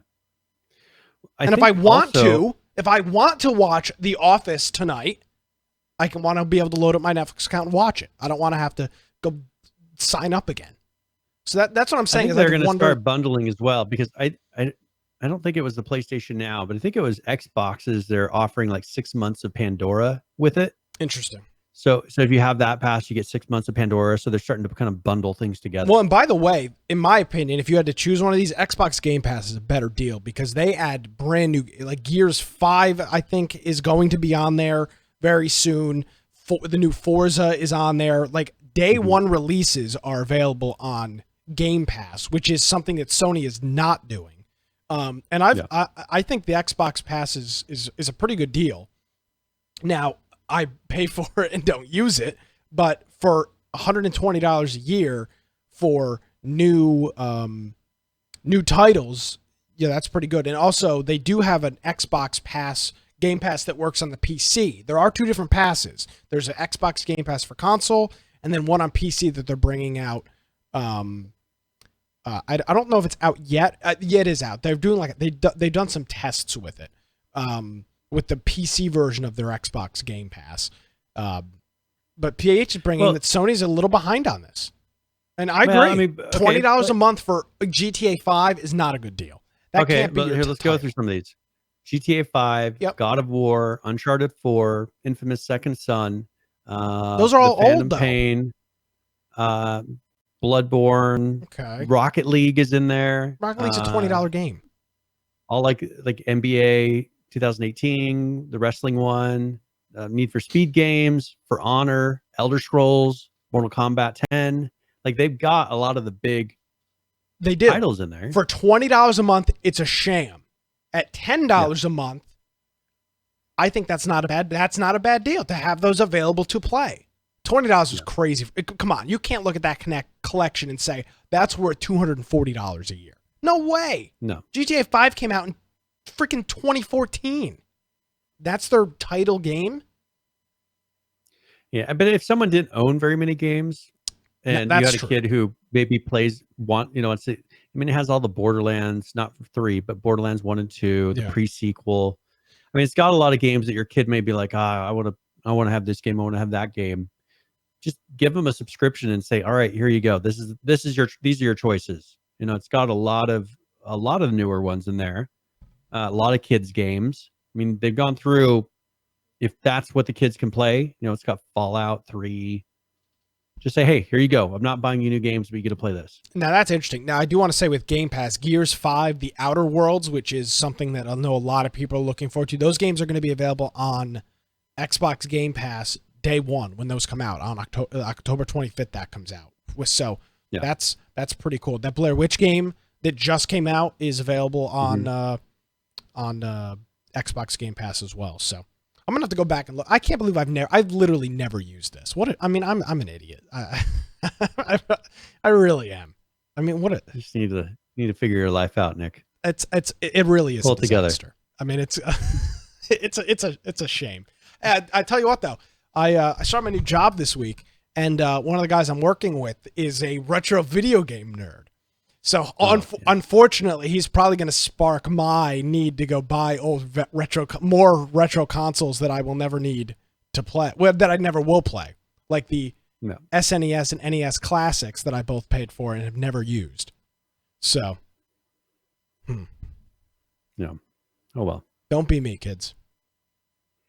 Don't be Nick. Tell you what, we need a shirt that says "Don't be a Nick." I saw a bumper sticker the other day that said "Don't be a Jerry" from Rick and Morty. It had his face on it. It was pretty funny.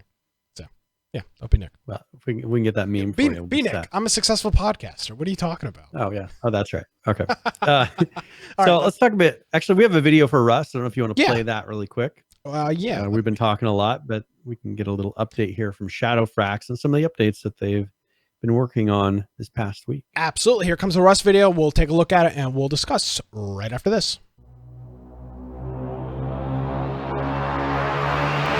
Greetings, survivors and friends. Shadowfrax here with your weekly serving of Rust development news, where we have foliage, pianos, and modular weapons. But first, the new map and death screen changes are now on staging, so let's take a gander at that death screen first, which looks very different to what you're currently used to. A marker now shows where you last died, and there are all the details, such as who killed you, with their profile pic now, with which weapon, and from how far away. A bit like a slightly more detailed version of Cluedo. You can also see where all your beds and sleeping bags are now, with their timers. You can move the map around, zoom in and out, and if a cluster of bags are close together, you can click to expand them as a list.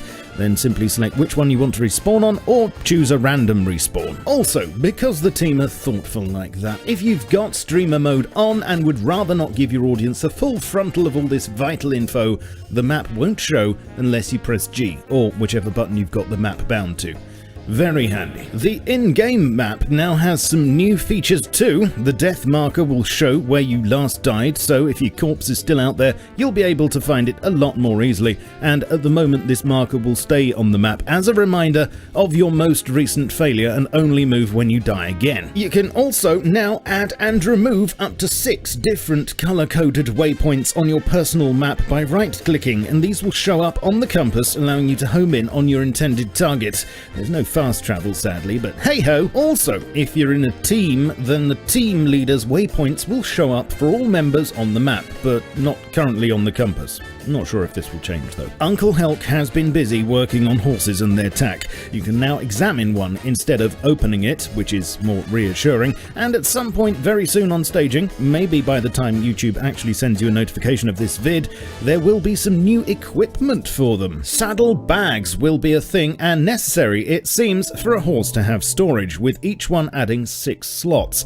Shoes will increase the speed of your steed and lower its rate of stamina drain, and armors will slow him down, although in an interesting change, these now add protection to both horse and rider, with wood providing 25% to horses and 20% to riders, and road sign giving 50 and 40% respectively. As Helk explains, while not exactly realistic, this seems to feel good from a game perspective, because right now it's almost a disadvantage to be on horseback as you're a sitting duck. Crafting figures are also more concrete now, with wooden horse armor being a default blueprint, workbench level 1, 2 rope plus 600 wood to craft, and road sign being a workbench level 2, costing 500 scrap to research, with 5 road signs and 3 sewing kits to craft. It'll also be available at the Bandit camp in what seems to be a new attire shop, but not sure how much it'll be yet. We now have sounds for both types of armor too, with the wooden set sounding like you're running with a bag full of Jenga pieces.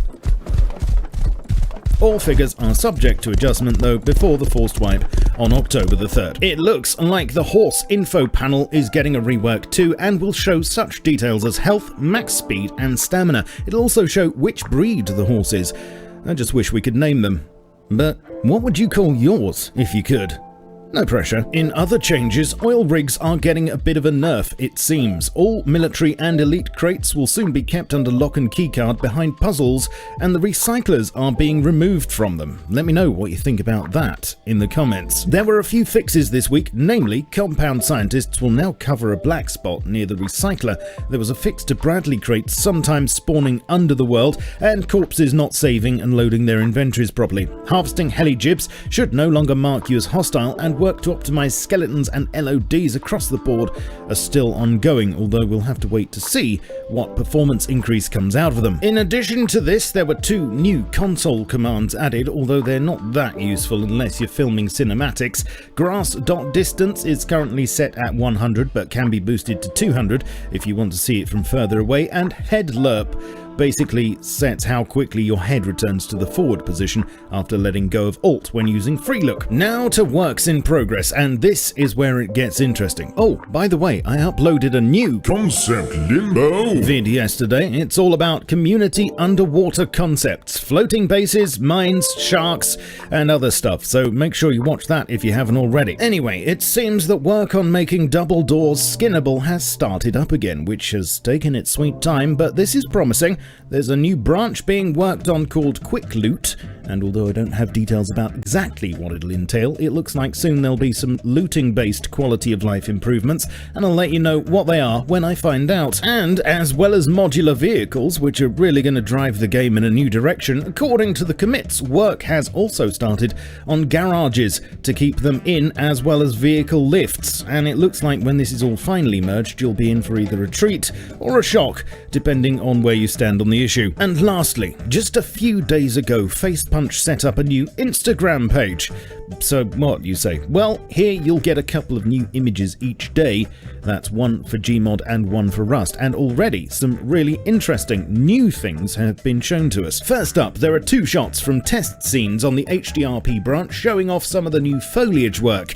This one in particular demonstrates the kind of plant density that might be possible with the new meshes. And yes, this is Rust, but if you squint your brain, it almost looks real. To be clear though, this is just a test scene, and although these plants have a lower per square meter cost than the current ground foliage, when it's merged, performance may dictate that the density is scaled back quite a bit. You certainly shouldn't expect the whole island to be this overgrown.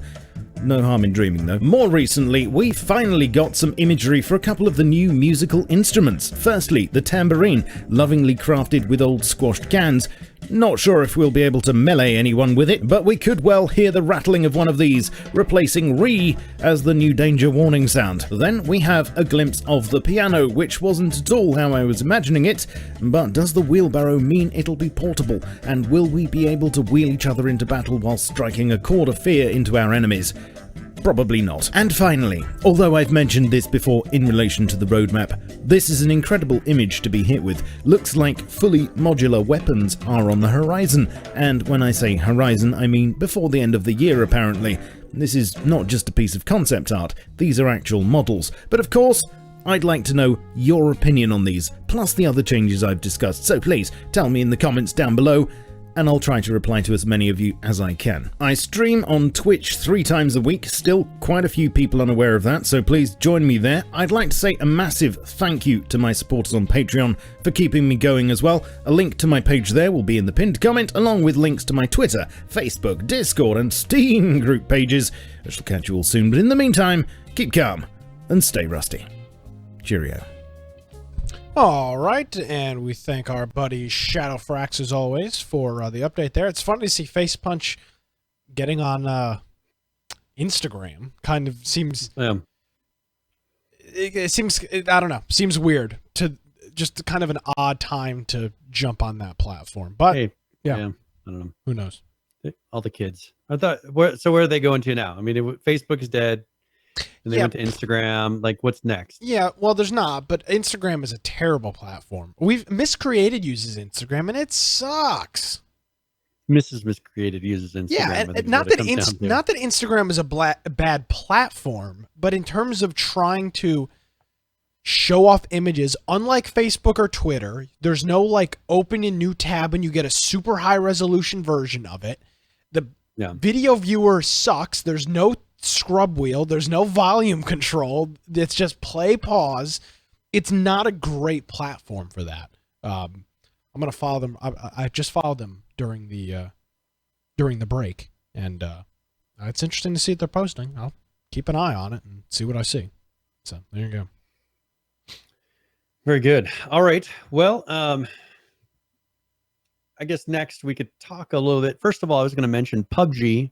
They released, remember we had talked about the test version last week? Yeah. The 4.3 test.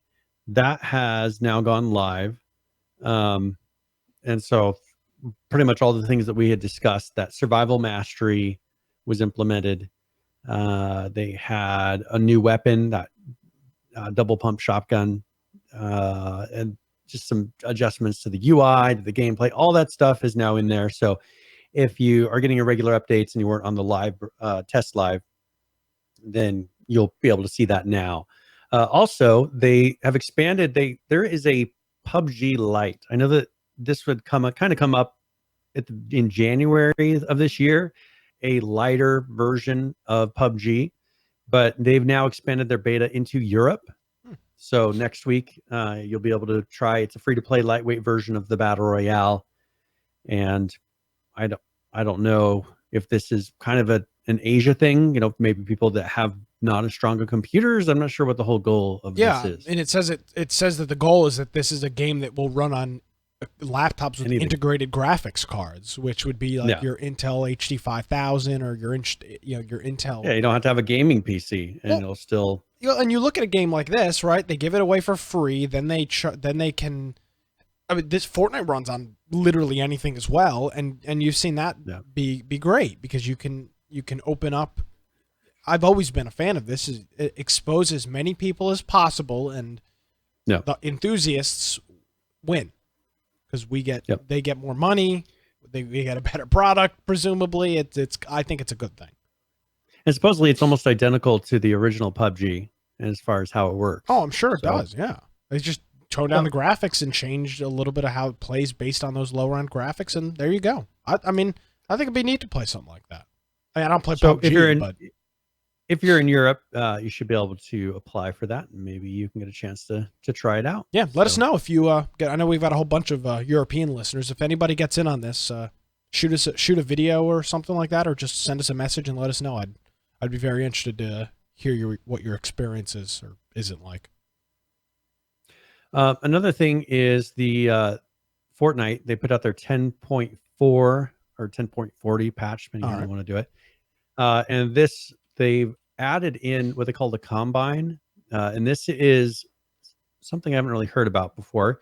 It says, put your skill and muscle memory to the test. In this playlist, the goal is to reach the end as fast as possible while eliminating all targets along the way. So you can compete against friends or other players and for the fastest time on the leaderboard. So this is similar to what the NFL does, the NFL Combine every year, where a bunch of players show up, undrafted players or some rookie players, and it's essentially a flex contest. Show off your skills, show off your, in the case of football, hand-eye coordination. And you're trying to get from the beginning of this and compete for time. Yeah, absolutely. They do. You know, you've seen when the guys jump through the rope ladders, things. You know, it's speed, agility, things like that. So this is, tell you what, hot take for subpar players, Brian, like you and I, playing something like this Combine, which is going to just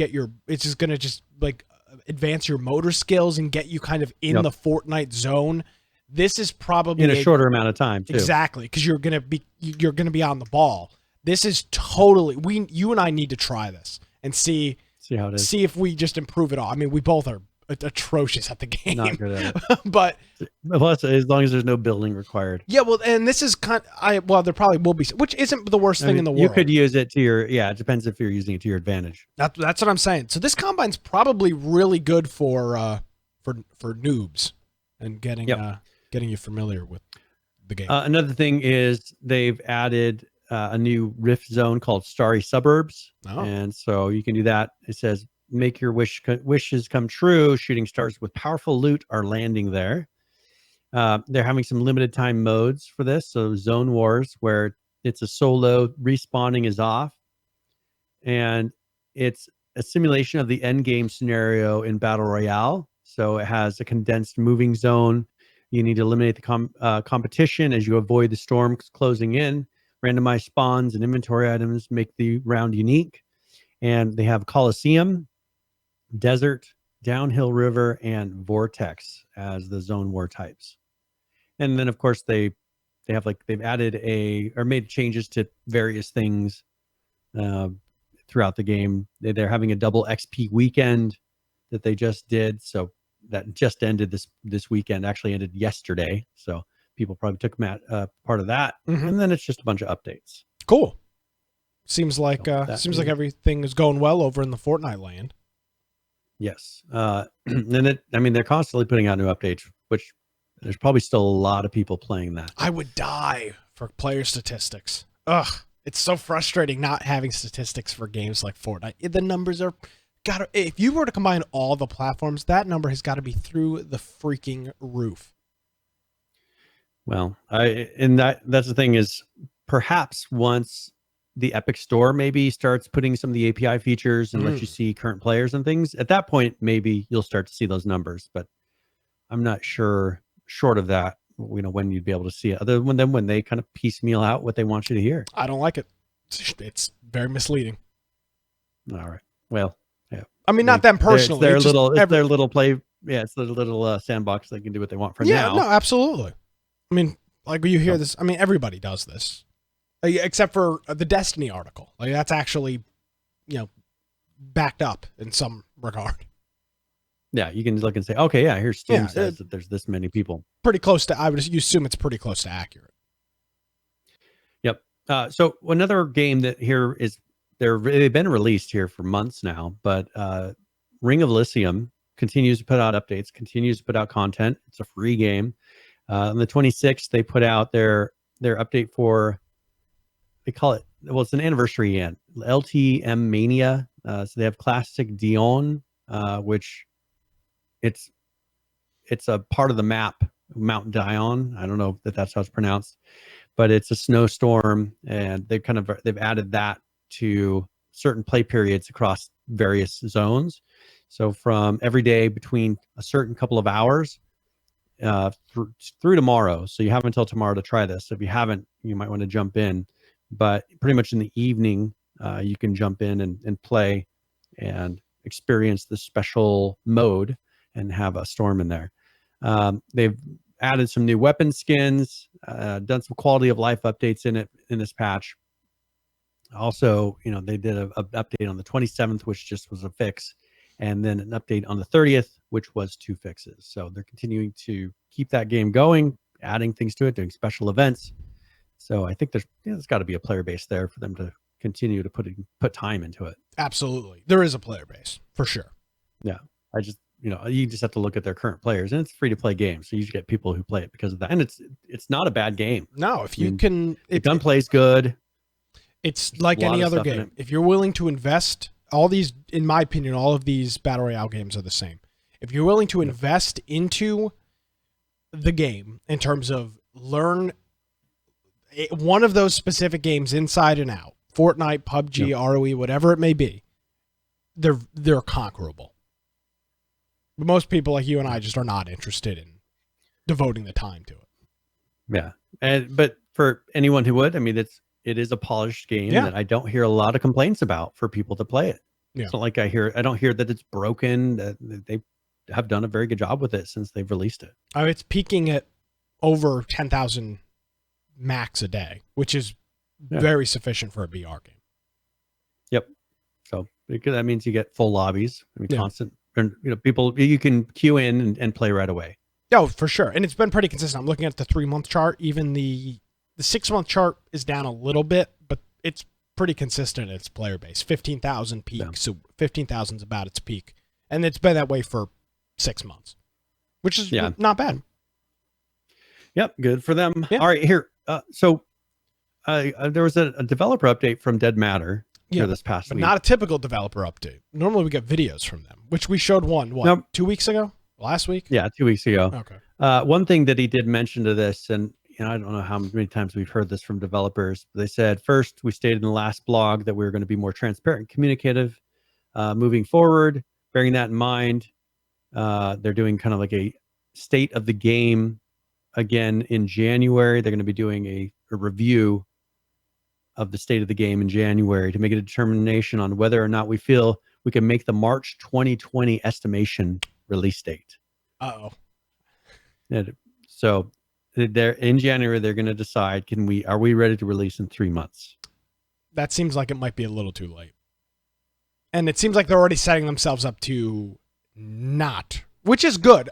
To be fair, they're signaling it here so that when we hear it, we're not going to be like, oh my God, we've never heard this before. They have just, in my opinion, they have pretty much just stated. And he's just saying, we want to be as open as possible. Yeah. That's what we're looking at. We don't want to, pretty much it comes down to, they don't want to release it unfinished. Because if they release it unfinished, no one's going to play it and it's going to die. Yeah. But I think this signaling, the laying that seed right now, and this came out last week. So at the end of September, laying the seed that, hey, March 2020, we're not really sure exactly what the state's going to be. It is fine. This is a decent enough lead time. I don't know if they've got to do it right in the beginning of January, which we know after Christmas, those 2 weeks right after that are dead in the gaming world. I mean, it's just non-existent. A whole bunch of people. This is a smaller studio though, Yeah. so I'm sure that the problem is these large studios, all these people taking vacation, and PTO. it's just a mass where nobody can get anything done. I think with this, you'll still have maybe people even busier, because they're home and doing whatever. I think that a studio like this will probably still have progress on it. He went through and did some dev updates on this, showing animation work and things with the AI. Because I heard some complaints of people saying, the way that the AI move, that's a lot of work. They've also been improving some of the various weapons. I've been very impressed with seeing how that some of the models and things that they are doing with the weapons. They look good. You can see they show an animation there of the zombie bashing its head against the wall. Yeah. They also on here, they had in their video that they had shown before, showing the MP5 firing, just a lot of images of the various scenes of the world. They do talk about how they've been kind of working on the lighting and just the way that even like the plants work, because there's a lot of your performance is killed in things like foliage. One of the biggest killers of performance in games is the foliage. So they're doing a lot of work on that so that it's not just dropping your FPS. Even the buildings, you can see that they're trying to minimize the amount of geometry that's in a building, because that will drop your FPS. I mean, there's just a lot of things. There's a lot of optimization if you want this to run well, but have a very full world. Look at a lot of work. Look at the resolution of this screenshot. Like, you think, oh, that looks pretty good. Look at how zoomed in that is. They've got a high resolution. By the way, they're hosting these on Discord, which I find to be really funny, instead of hosting them on their own web server. But I mean, look at the resolution on this. This is a super high resolution screenshot. I mean, look at this. That's pretty good, Brian. Yep, and they're taking full advantage of the engine, and I think that. So, I'll just give you a little bit of insider information of how this stuff works. Whoa! Look at this one first. Look at how cool this screenshot is. Look at this. Yeah, and the thing is amazing. Unreal is very capable of this, and these guys, since they're not doing a big open world type of thing, that it's going to be more of a co-op. Maybe a 4-player co-op, if I remember correctly, type of a thing. They can get away with a little bit more. But the thing is, they're making the world how they want it to look, and then they're optimizing it to make it work. A lot of developers, when they're new to this, they come in and they just start throwing everything into the world, and they wonder why they're getting 10 frames per second. I think that part of what these guys are trying to do is they're like, we want the game to look like this. How do we make it look like that? A lot of it's optimizing all that foliage. A lot of it's optimizing the buildings. It's going through and just making it so that one piece isn't taking 10% of the CPU performance. You have to make it to where you can have all these things in here and still have your frames run 60 plus frames per second. So I think that that's what they're trying to do. And it'll be interesting to see if they're able to maintain these looks and this style of look, and have it be a respectable frame rate, which I think they might be able to. This the one I was shown earlier with the sunset looks like a Windows wallpaper. It looks good. I mean, we've seen this 1,000 times, right? Screenshots. This. I want to see it when on the release version. I want to see it. As do I. I'll tell you what, though, good sign, because they're showing what they're doing. I mean, they're showing how they're doing on this, and these guys have been fairly transparent since day one. They've done 8 or 9 of those dev vlogs that we've shown, and they go into they're people say they're dry and they're because it's details. I mean, it's showing you how it's exactly how they're doing what it is. And that's what I want to see, because that shows me whether or not they're actually putting in the legwork. Yeah, that's what worries me, is I see too many people that don't put the legwork in. The fact that I see these guys fretting over the details of the things that they're supposed to be fretting over. The things that I've run into and said, hey, this is what's killing our performance. How are we going to fix this? These guys are addressing all of those things. Yeah. And so that to me shows that they have actually played this through. It's not just a scene that they made to, take a screenshot of. They're actually running through it with the character and saying, why are my frames dropping when I go near this area? And so they're going and making it so the foliage is better. The trees are better. The buildings are better. Like, that's the stuff that kills your performance. And these guys that's what they're talking about in especially this dev blog. They're showing all that stuff. It's pretty cool, man. And even like they show, so there's the one where it's like a gas station roof, which is a red roof. They're showing the reduction. So as you move away, or they're trying to simplify the model while maintaining a decent look. Yeah. That's an example. They said it's a 91% reduction in terms of something. I don't remember what the term they used. Probably the polys, the amount of geometry there is. That's a huge difference. Those are the type of things that when you go and either buy assets off the marketplace, or you have somebody who doesn't really understand, they're modeling something, but they don't understand the restrictions, they'll make something that has 90,000. What does the vertices? What is that? What the vertex count means? Is that the poly count? Yes. So it's the vertices. So it's the number of. So on that gas station header, the vertex count previously was 11,167 on that rooftop. They dropped it down to 953, which is a 91% reduction. Yep, and that's excellent. Think about that. Think about that's what's going to make the difference when you run through a building and having it, or through a city and having it not drop your frames 20 frames per second. That's how they do that. And the fact that these guys, and that's what I've been saying, the fact that these guys are realizing that and working their way through it shows me they put in the legwork. They're finding their bottlenecks. It's a good sign to me. Pretty cool. That just is a good sign. I'm super hyped for this game. I really hope this is not a disappointment, because we've seen it a trillion times, but this may be the one that makes it happen. And by the way, you can back them now. I mean, you can help them out now while they're in development. They're still on Indiegogo. Let's see, the 15, 20, $35, I believe, will get you a copy of the game. The single action pack. I think that's the version that'll give you. I mean, a I copy. kickstarted them originally when they come out, so I'm invested in this too. I hope it's a good game, and it's going to be it's going to be a cool game. There's going to be a lot of stuff. The stuff they've shown. There's going to be a lot of features to it. It's made in Unreal. I know what Unreal is capable of, so I'm excited to see what the end result is. Yeah. All right. Cool stuff from the folks over at Dead Matter. Brian, this is a game that we saw over at PAX, and now they're kind of on our radar, things to talk about. Astroneer.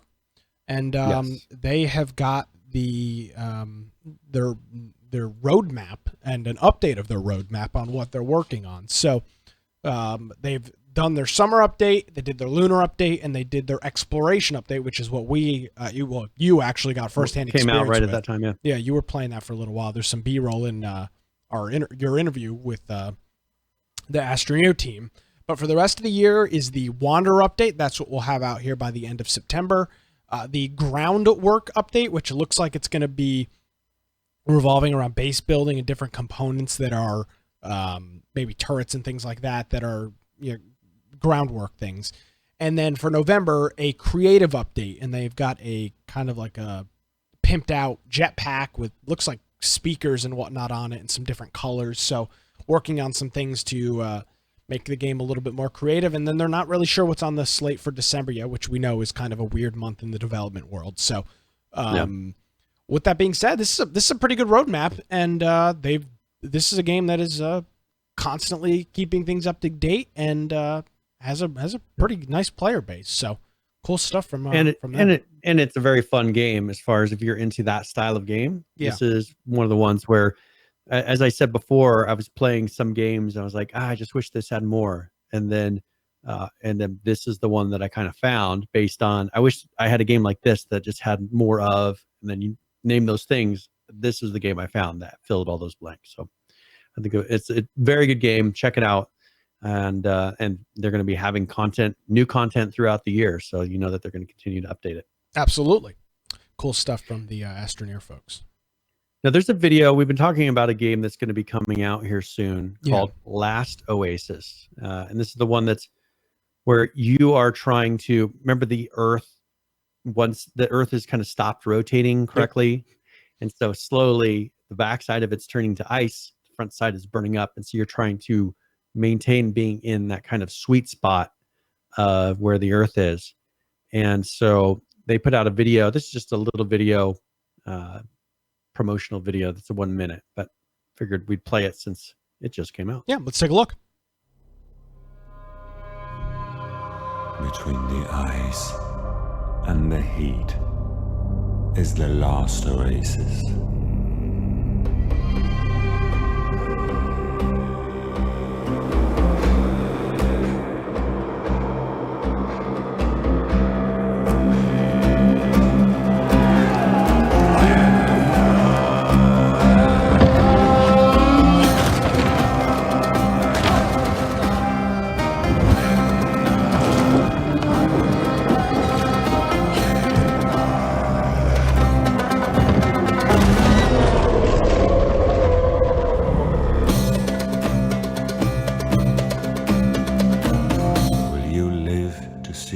Nomad.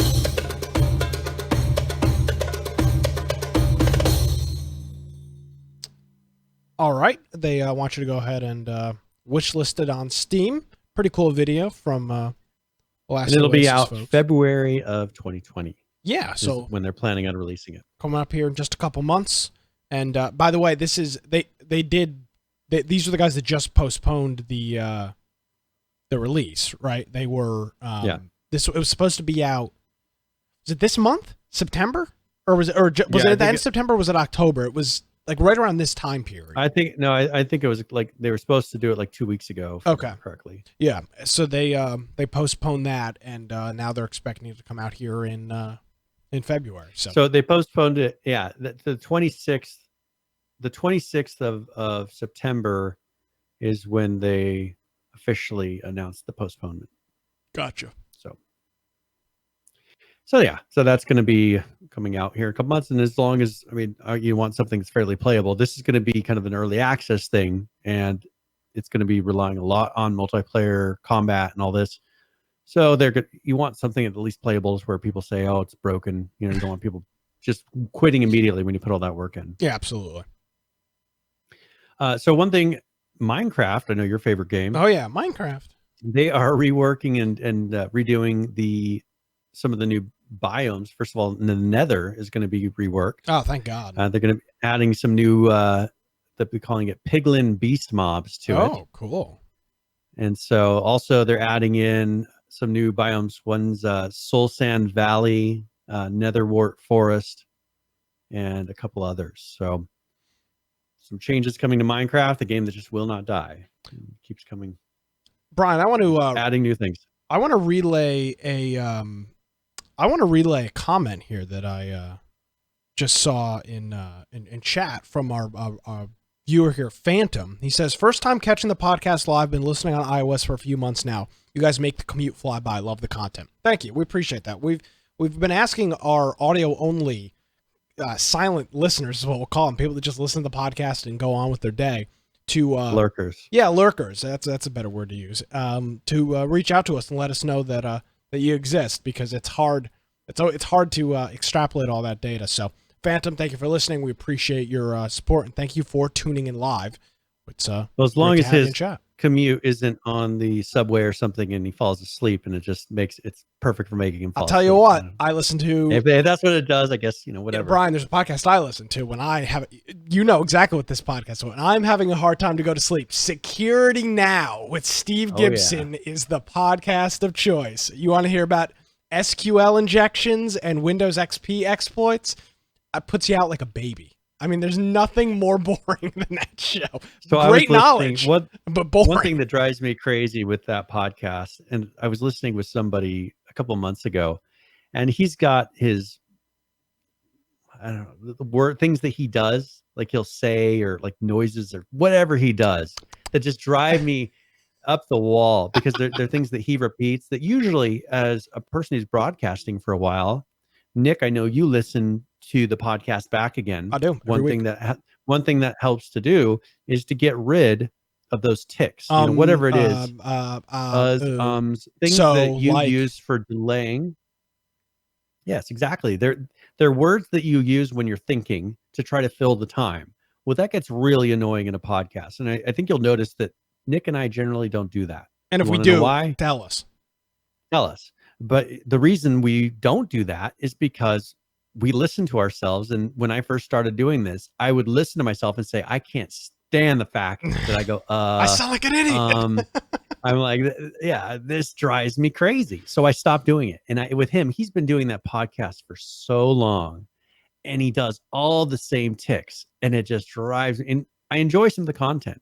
He has interesting content. I listen to the 16 kilobit version that he makes available on his website, just so I don't burn up all my data. You can hear a little bit of a in the background. Yeah, I hear all the audio artifacting from compressing the hell out of the show. Phantom says he listens.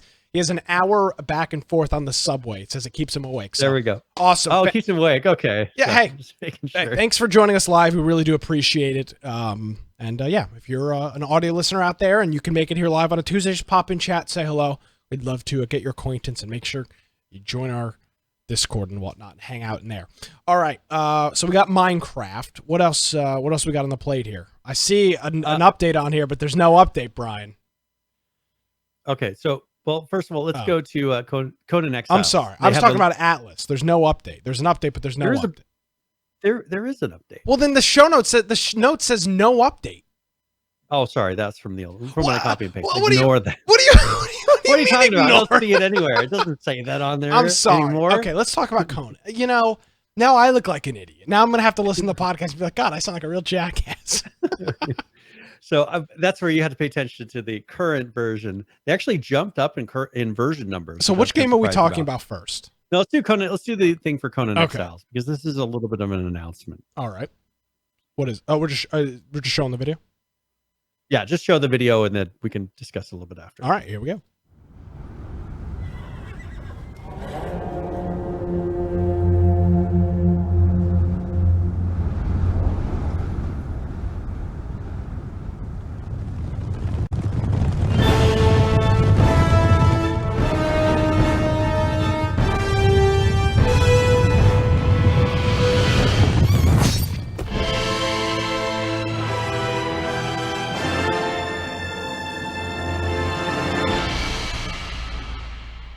All right. What for audio listeners? I mean, come on. What's that transition? I don't know. That was new. Well, no. This is at the end of the video. There's this like this looks new. This is some Tencent stuff here. Watch the end of this. This is like a weird Funcom splash. Watch this. It's like a stick. Yeah. I was like, what in the world is that? That's new. They've redone their logo. I've never seen that. Tencent having its impact. throwing money at them. Jeez Louise, screwing up the podcast. So I don't know. I thought you did some weird like transition. Yeah, I'm like, effect. hey, I Brian, haven't let's talk seen about this transition. transition. It's like a transformer in the background. So on here, they've announced that they're doing mounts, and then by December they'll be doing an update so that you can have horses inside of Conan, because it is a big world. Huge world. It does get annoying running everywhere especially when you're taming and you have all these different animals around you. Now they'll have mounts to where you can move around more quickly, and I'm sure that'll be scaled enough to where you have to be a higher level to actually be able to do it. Yeah, cool. Man, I tell you what, Conan, fantastic game. Solid game, solid development, solid people at work there, and they have done, minus originally partnering with Ping Perfect, who turned out to be a joke. You know, neglect is one thing. I don't know who's blamed. Since then, the game has been rock solid. Yeah. Which is super and cool. They've had a consistent player base. I think they've really got a good RPG or role-playing community. Yeah. And the updates that they've been doing are kind of tailored around. This is one of the first updates that's more of your standard player update. It's not about making new base building parts and all this. This has to do with something that's core to the gameplay, the movement. So, of course, they've done a really good job with the climbing system. Is a lot of fun. It's really good for works well in this type of a game. Now they'll have the horse movement. So I'm sure they're going to continue putting in kind of these quality. That's the quality of life type of thing. The climbing system lets you get up to places, get away out of combat when something's attacking. You can get on a wall. Let me tell you, cool stuff. Conan's got a good climbing system, but I found the best climbing system ever. Zelda Breath of the Wild has got the dopest climbing system in the world. It's crazy. In Conan it changes it, but Conan the map is big, but it's not that big. The Legends of Zelda map is massive, and you can literally climb anything. Well, and I think and you part can of the hang glide limitation, off of it. It's super cool. does it have a system like Conan where you get tired and you can only you do. climb up There's so a, high? There's a stamina bar that spins, so it's not unlimited. So you've got to be methodical with it. But what I do is with that, I don't like fast traveling. I think that's kind of cheap. So what I'll do is I'll be like, oh, I want to get all the way south. I'll climb to a really high peak, and then I'll like paraglide off and do that a couple times, which is cool. You get to see the environment and whatnot. But Conan in terms of multiplayer games, has got the best climbing system for sure. So now you bringing up the paraglider, that kind of reminds me of the reason that we rage quit this next game, Atlas. Great game. Remember, we had spent so many days building this giant ship, and then we go out on our maiden voyage. I wasn't even home. Missed out. All my labor gone. and we're going past this island, and I just see a little shadow happen above me. And all of a sudden, these guys had flown all the way from this island we can barely see. They'd flown and landed on top of our ship, threw down some sort of a flame bomb, instantly killed everyone on the ship, sank our ship, and then everyone rage quit. And we said we are done with this game. Great game. Had a really good time playing. It was fantastic. It was great. So they've made some changes, and pretty much they've done 3 or 4 patches. One of them is a pretty big one. They've done what they call the snowman boss. So there's a snowman boss in there, and they've revamped how it works. And I don't know if that's in preparation for a certain biome or for winter. I don't know if they're going to be doing anything with that, but they're reworking that boss. They added a new tutorials tab to help people get information on how to kind of work the game. They've done some updates other than that.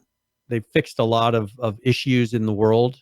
For instance, holes in the world, decor that was blocking things, floating foliage. A lot of those things they've gone through and fixed. They've added crossplay between the Xbox and the PC. Interesting. So you can do that. Now, I think they have their own set of servers for that. The new world map with improved biome layout and a new biome type was added. 70 new core island templates, 20 new cosmetic and sale cosmetics, full gamepad support now. They have wild pirate camps now on single player and non-dedicated sessions. And And what they do is they take over each island across the atlas by attacking and then claiming procedurally enemy pirate camps. And so they have the new pistol they've added, and then cats with hats. I guess you can have a cat and it wears hats. You sound very angry about that. You're like that was the most. You're like freaking. There's a cat. There's so many things they could be fixing with the game. They've added cats and they have hats. That was the most. That was the most like. I'm so done with this nonsense reaction I've ever heard from you. You were like defeated. You were verbally defeated by reading that line. I mean, if they had it where like the cat did something for gameplay, great. It's got a hat. What are you talking about? It wears the hat, so now you got cats that have hats. Dr. Seuss coming in with the lawsuit. Atlas will be no more. So they did a patch after that, which had 2 fixes. Another patch after that had 1 fix, and then a patch after that had 3 fixes. And then that pretty much gets you current. So there was updates. I was wrong. I apologize. There were updates, yes. So they did 1 patch that did quite a few updates, mostly to the arena and that one boss, and then a list of fixes, and then some of those extra features that I mentioned. And by the way, they're still working on it. We talked last week.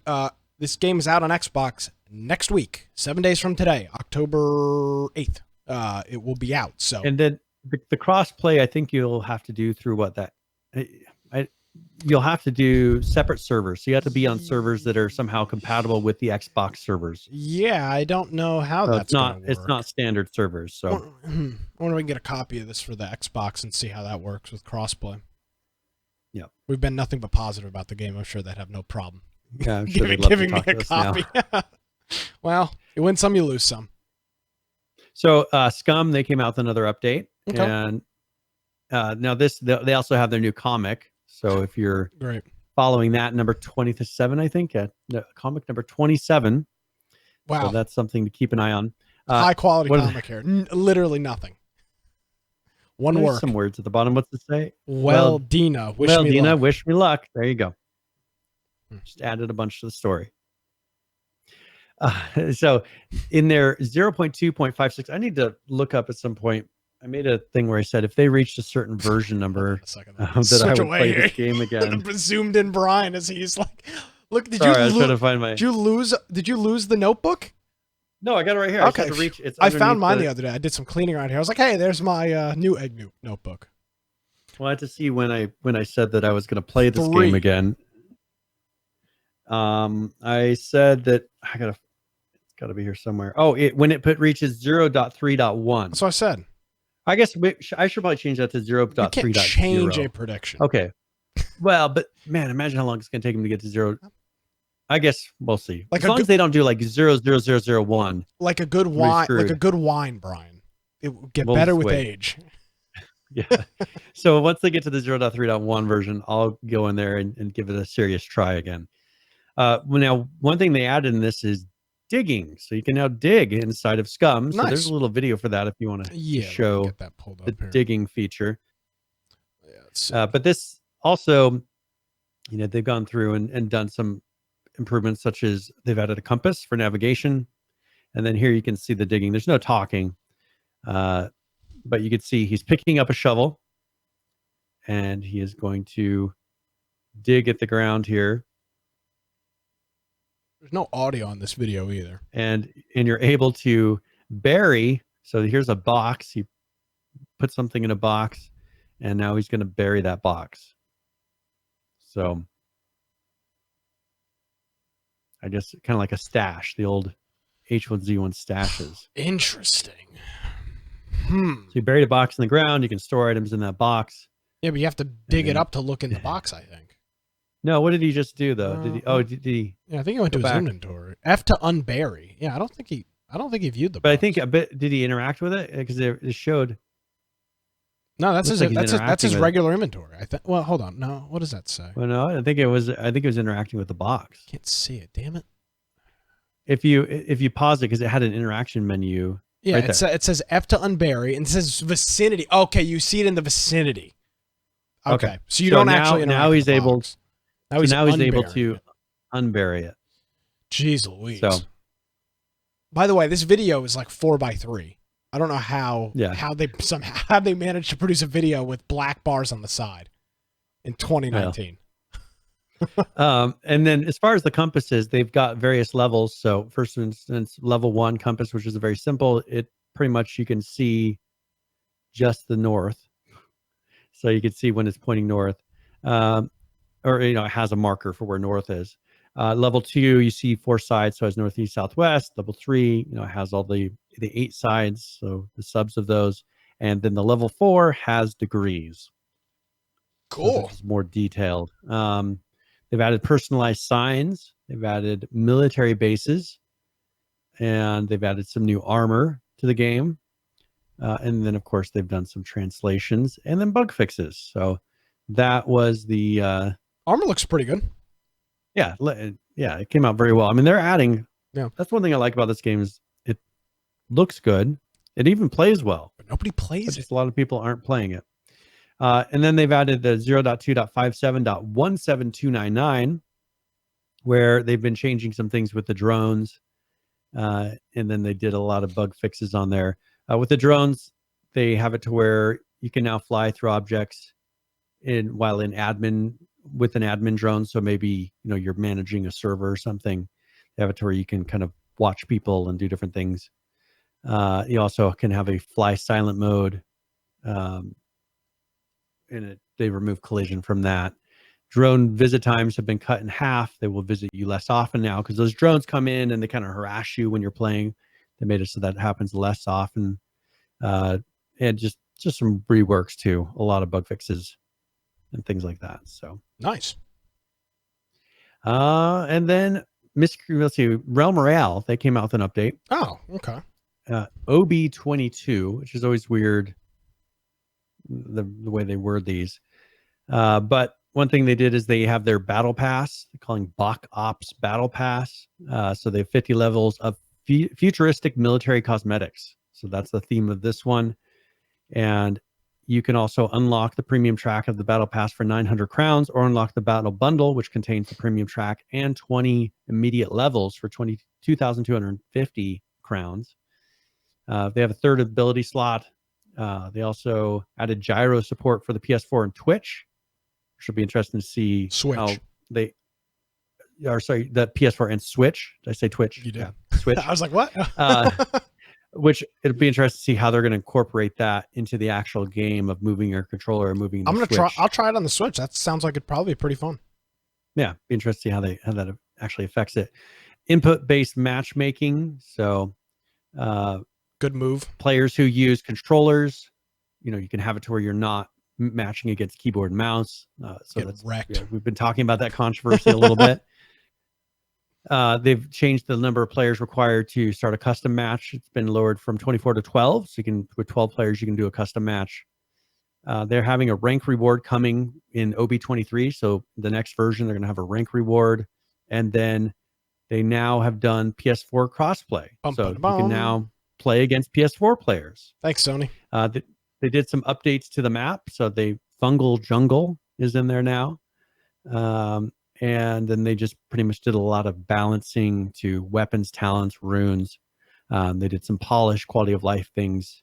And then they said they are investigating a cause of crashes on the Switch and a cause of lag on the PS4. Cool. And I think the only other game we have to talk about is Apex Legends, which started their season 3. I mean, people, I guess, are still playing this. They added a new map called World's Edge. Wow. And so that's in there. Also, they've added a new rifle, the Charge Rifle. And then they have the new Battle Pass, which is season 3. And actually, I didn't put the link, but I'll have a link to also the rewards for that. So you can see some of the new skins. And if you're playing that, I'm sure they are throwing it in your face as you load into the game. But they've added a lot of items to the Battle Pass. And they're calling it Turn Up the Heat. There is a little video. I don't know if you have the ability to play that, since it's not.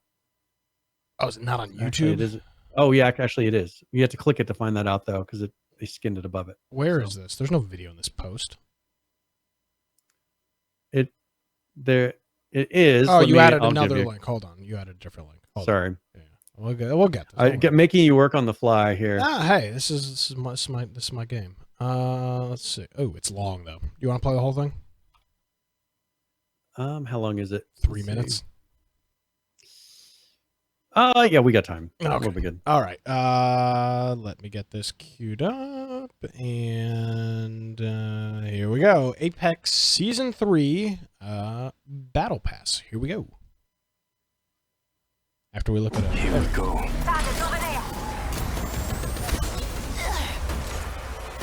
You should have been more prepared. I was. Fight for dominance at World's Edge with the Season 3 Battle Pass. Complete with new daily and weekly challenges, XP boosts, Apex packs, 1,200 crafting medals, 1,000 Apex coins, and of course, all new legendary items. Season 3's mix of daily and weekly challenges provides Legends with new gameplay opportunities and variety. If you miss a few weeks or start late, your weekly challenges will still be around when you return, and you can complete them all at once. You better hope you're with me. Legends will immediately unlock the legendary Reckoner Longbow DMR at purchase, along with 3 new Legend skins. Battle through the remaining 100 levels to earn the rest of the rewards, including legendary items like the Iced Out Pathfinder, From the Ashes Lifeline, and the Reactive Frostbite Peacekeeper. Time is flying, and I am too. And you'll still be able to earn enough crafting medals to craft that elusive legendary item of your choice to show off your favorite legend in style. Did you think the trigger would pull itself? Speaking of style, we've expanded upon our latest content categories with new music packs and loading screens, more personalized skydive emotes to let everyone know when you're dropping into the fight, You can't forget this face. and unique quips for the all-new customizable quip wheel, Feel good. allowing Legends to bring their personality into the arena in a whole new way. Power is everything. You only think you have it. Combine all of that with the first ever series of gun charms to give your favorite weapon a little extra love. One more. The Season 3 Battle Pass is available right now in-game for just 950 Apex coins. Or upgrade to the bundle and immediately unlock those first 25 levels and start dominating with the Iced Out Pathfinder. I may win this thing today. And remember, rewards can only be earned during the season, so be sure to secure them all before it ends. Grappling. So bring the heat, or that icy touch, as you dominate the competition. Only with the Apex Legends Season 3 Battle Pass. Don't blame yourself. Blame me.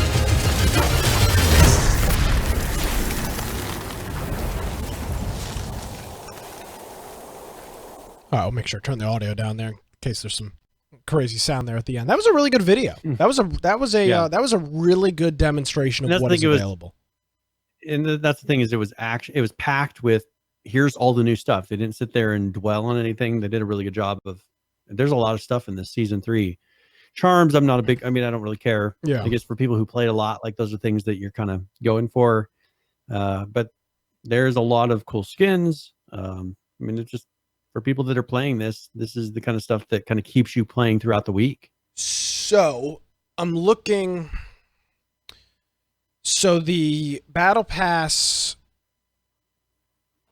if you want the base Battle Pass, it's 1,000. It's 900 coins. If you had to buy that, if you don't have any coins in game, it's $10. If you want the 2,600 one where it comes updated, you have to buy 4,000 coins at $40. So I know there's been some controversy with the whole Battle Pass system with this, and how some things just can cost so much. Yeah, well, and this is the old Xbox Live trick that they pull, where it's like you can buy 2,000 or 5,000 points, and something is 2,500, so you have to buy 5,000. Well, notice how they said at the end, and it makes it so that you get enough scrap that you can craft one thing. Yeah. As you're crafting one of those items, well, there's probably a whole outfit of those things. Yeah. So then, okay, but if you pay money, you can get the rest of the outfit, which some people will do, because they want to have everything that matches. That's true. So they're kind of counting on the whales, is what they call them in the industry. It's the crazy world we live in. Yeah. So I think that pretty much, I think we covered everything. I don't think we missed anything. So all right. That is pretty much it. Well, with that being the case, let's take a look. Let me get rid of this Apex lower third here. And let's take a look at... Once I get my sound, I'm all over the place. I don't know what's going on. Let's take a look at current players, Brian. Let's look at some games and the people that are currently playing them. Let's start it off with Ark. Survival Evolved. Currently playing 25,436. The 24-hour peak, 39,791, with a 7-day peak of 54,074. Let's take a look at Rust. Wow, these numbers are high. 40,200 currently playing.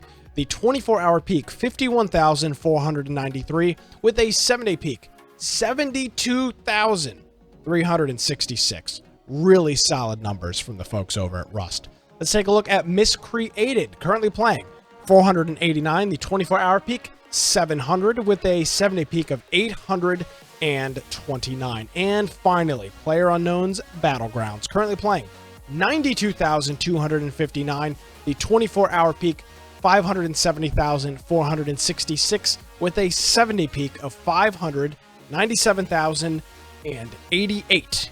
And that is going to do it for current players. Those are all the games and the people that are currently playing them. Very good. Well, how about we do tip of the week, where I go through and either give a general gaming tip or one for a specific game. And since we're going to be playing this this Friday, I figure I'd do it on Planetside Arena. So This is tip of the week.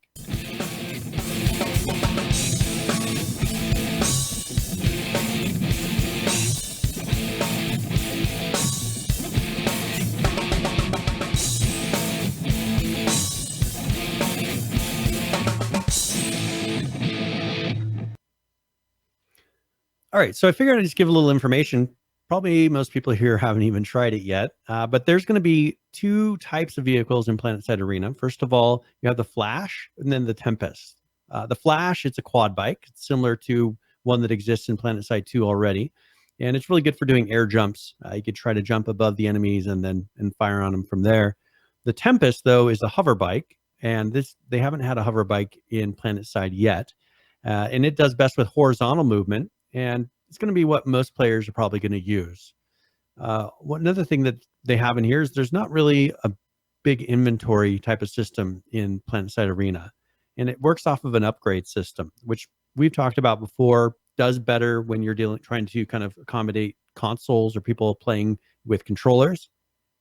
And this is going to have more of an MMO style color system for upgrades. So they have the green, blue, purple, and orange for your various item levels. And then when you go to pick up an item, if it's an upgrade, then it'll let you pick it up. If you're trying to pick up a lower level item, it won't let you pick it up. So as you play, you'll be able to just kind of update it without having to sort through and figure out if it's a better item or not. And they will have some crates in the game, purple crates, and those will have rare items in them. And so when you're playing, you'll notice that those actually take longer to open those crates versus the other ones. So hopefully that kind of helps you out, gets you a little prepared for what to expect when we do our game of the week, and make sure you join us this Friday. And that is tip of the week. Yeah, 8 p.m. Eastern time. Hopefully you'll... Make sure you get it installed and loaded. 20 gigabytes. Get in there. I don't think you'll need to have a Daybreak account. I think they got rid of all that stuff, but maybe you do. Hopefully. So, it's always a good idea to hop in there the night before or a couple hours earlier in the evening on Friday. Get in there, make sure you're ready to go, and if you have a choice, make sure you're playing on U.S. servers. I know that was an issue with Planetside 2, so make sure you select U.S. as your region, and we'll be ready to rock and roll with that Friday night. Very good. All right, are we ready to do this game giveaway? I think we are. Okay, so let's go ahead and draw this, and congratulations, Judd. It's Judd for... You have won a copy of, what's this thing called? It's called Love is Dead. Cool. So hopefully you enjoy that. And I will send you the key inside of Discord. Yes, and thanks to Judd for the couple of gift subscriptions that he threw out here during the show. We want to thank our buddy TechZone707, Sean, our camera operator out in PAX West. You probably saw a little bit of him. And Maltaros for his resubscription as well. And if you did subscribe in the past week and we missed your name, it was not it is our fault, but we're having a hard time with our notification system. So if we missed you, send us a message and we will make sure to give you credit on the next program. So, And also remember, Saul Goodman, that your subscription has expired. woo, spicy. We'll see what happens. Gotta remind those people. Okay, well, I'll let you be the bad guy. That's Brian at infectionpodcast.com if you've got anything going on with with anything with that. Salty Goodman, that's a good one. All right, all right, Brian, you got anything else before we head out of here? No, but if you want to find me at Boise Computer on Twitter, of course, my blog, biteoftech.com. And if you want, you can go ahead and check out my YouTube channel. Well, thank you, Phantom. I guess we'll do this at the same time. Phantom 2415 has subscribed, and he's the one who I think was listening and on his trip to work. And so he, through his subscription, that's something we've been encouraging people to do. People that sit there and they listen to us in the podcast form, well, they don't generally have access to the Twitch Prime sub while we're streaming. So what you can do is, even if we're not online, you can go to our channel and hit subscribe if you have Amazon Prime already. And that helps us out. That pays for our trips to PAX. And that's, we were able to get a place to stay. We covered a lot of our Ubers. It handled everything. So it did a very good job for industry, did us very well. And we thank everyone that goes and actually helps us out with that. But sorry, I go back to where I was. Also, if you go check out our website, infectionpodcast.com, on the right-hand side there, we have a place where you can join our Discord server. And that is that's a place where if you want to suggest news throughout the week, there's a place to do that. When we do our game of the week, that's where we're doing the voice chat for that. And there's just a lot of fun talk, and even our workout channel. If you want a little bit of support for going out, keeping yourself healthy, we do have a place for that as well. If you join the Steam group, that'll help give you notifications on your computer when we go live. And I always do that a little bit before we go. So if you happen to be sitting at your computer, you'll get a little notification, and you can join us live and participate. Also, a link to our Mixer, our YouTube, our Twitch, and then the audio forms for whatever kind of a device you're listening to us on, and then show notes. So if there's something that we played a video on and maybe you couldn't see it, or you wanted to see some of the patch notes that we've referenced, or a particular article, we'll have all of those in the show notes, and you're more than welcome to check that out. So I think that's it. I do want one other quick note. I'll say it for the last time. For PAX, all of those videos are posted, and there's a playlist on our YouTube channel. So if you want to catch something from PAX, or maybe you want to rewatch something from PAX, just head over to our YouTube channel. They're all in there. Everything that we shot at PAX. And then also the bonus episodes as well, if you're looking for a little more content, if you didn't catch up on those. Alrighty, Brian, as always, thank you very much for all your hard work with the prep and getting everything ready to go for the show. I appreciate it. No, we will see you Friday night for Planetside Arena, not Planetside 2, Planetside Arena, free to play on Steam. Make sure you check it out and join us 8 p.m.-ish on our Discord, infectionpodcast.com. We'll see you then. We'll see you for that, Brian, and then we'll see you next Tuesday. We'll be back regular time, Twitch, Mixer, YouTube Live, and we'll be here 7 to, it's supposed to be 9. It's 9:28, so we're going to get out of here. That is going to do it for another episode of Infection Podcast. My name is Nick Craig.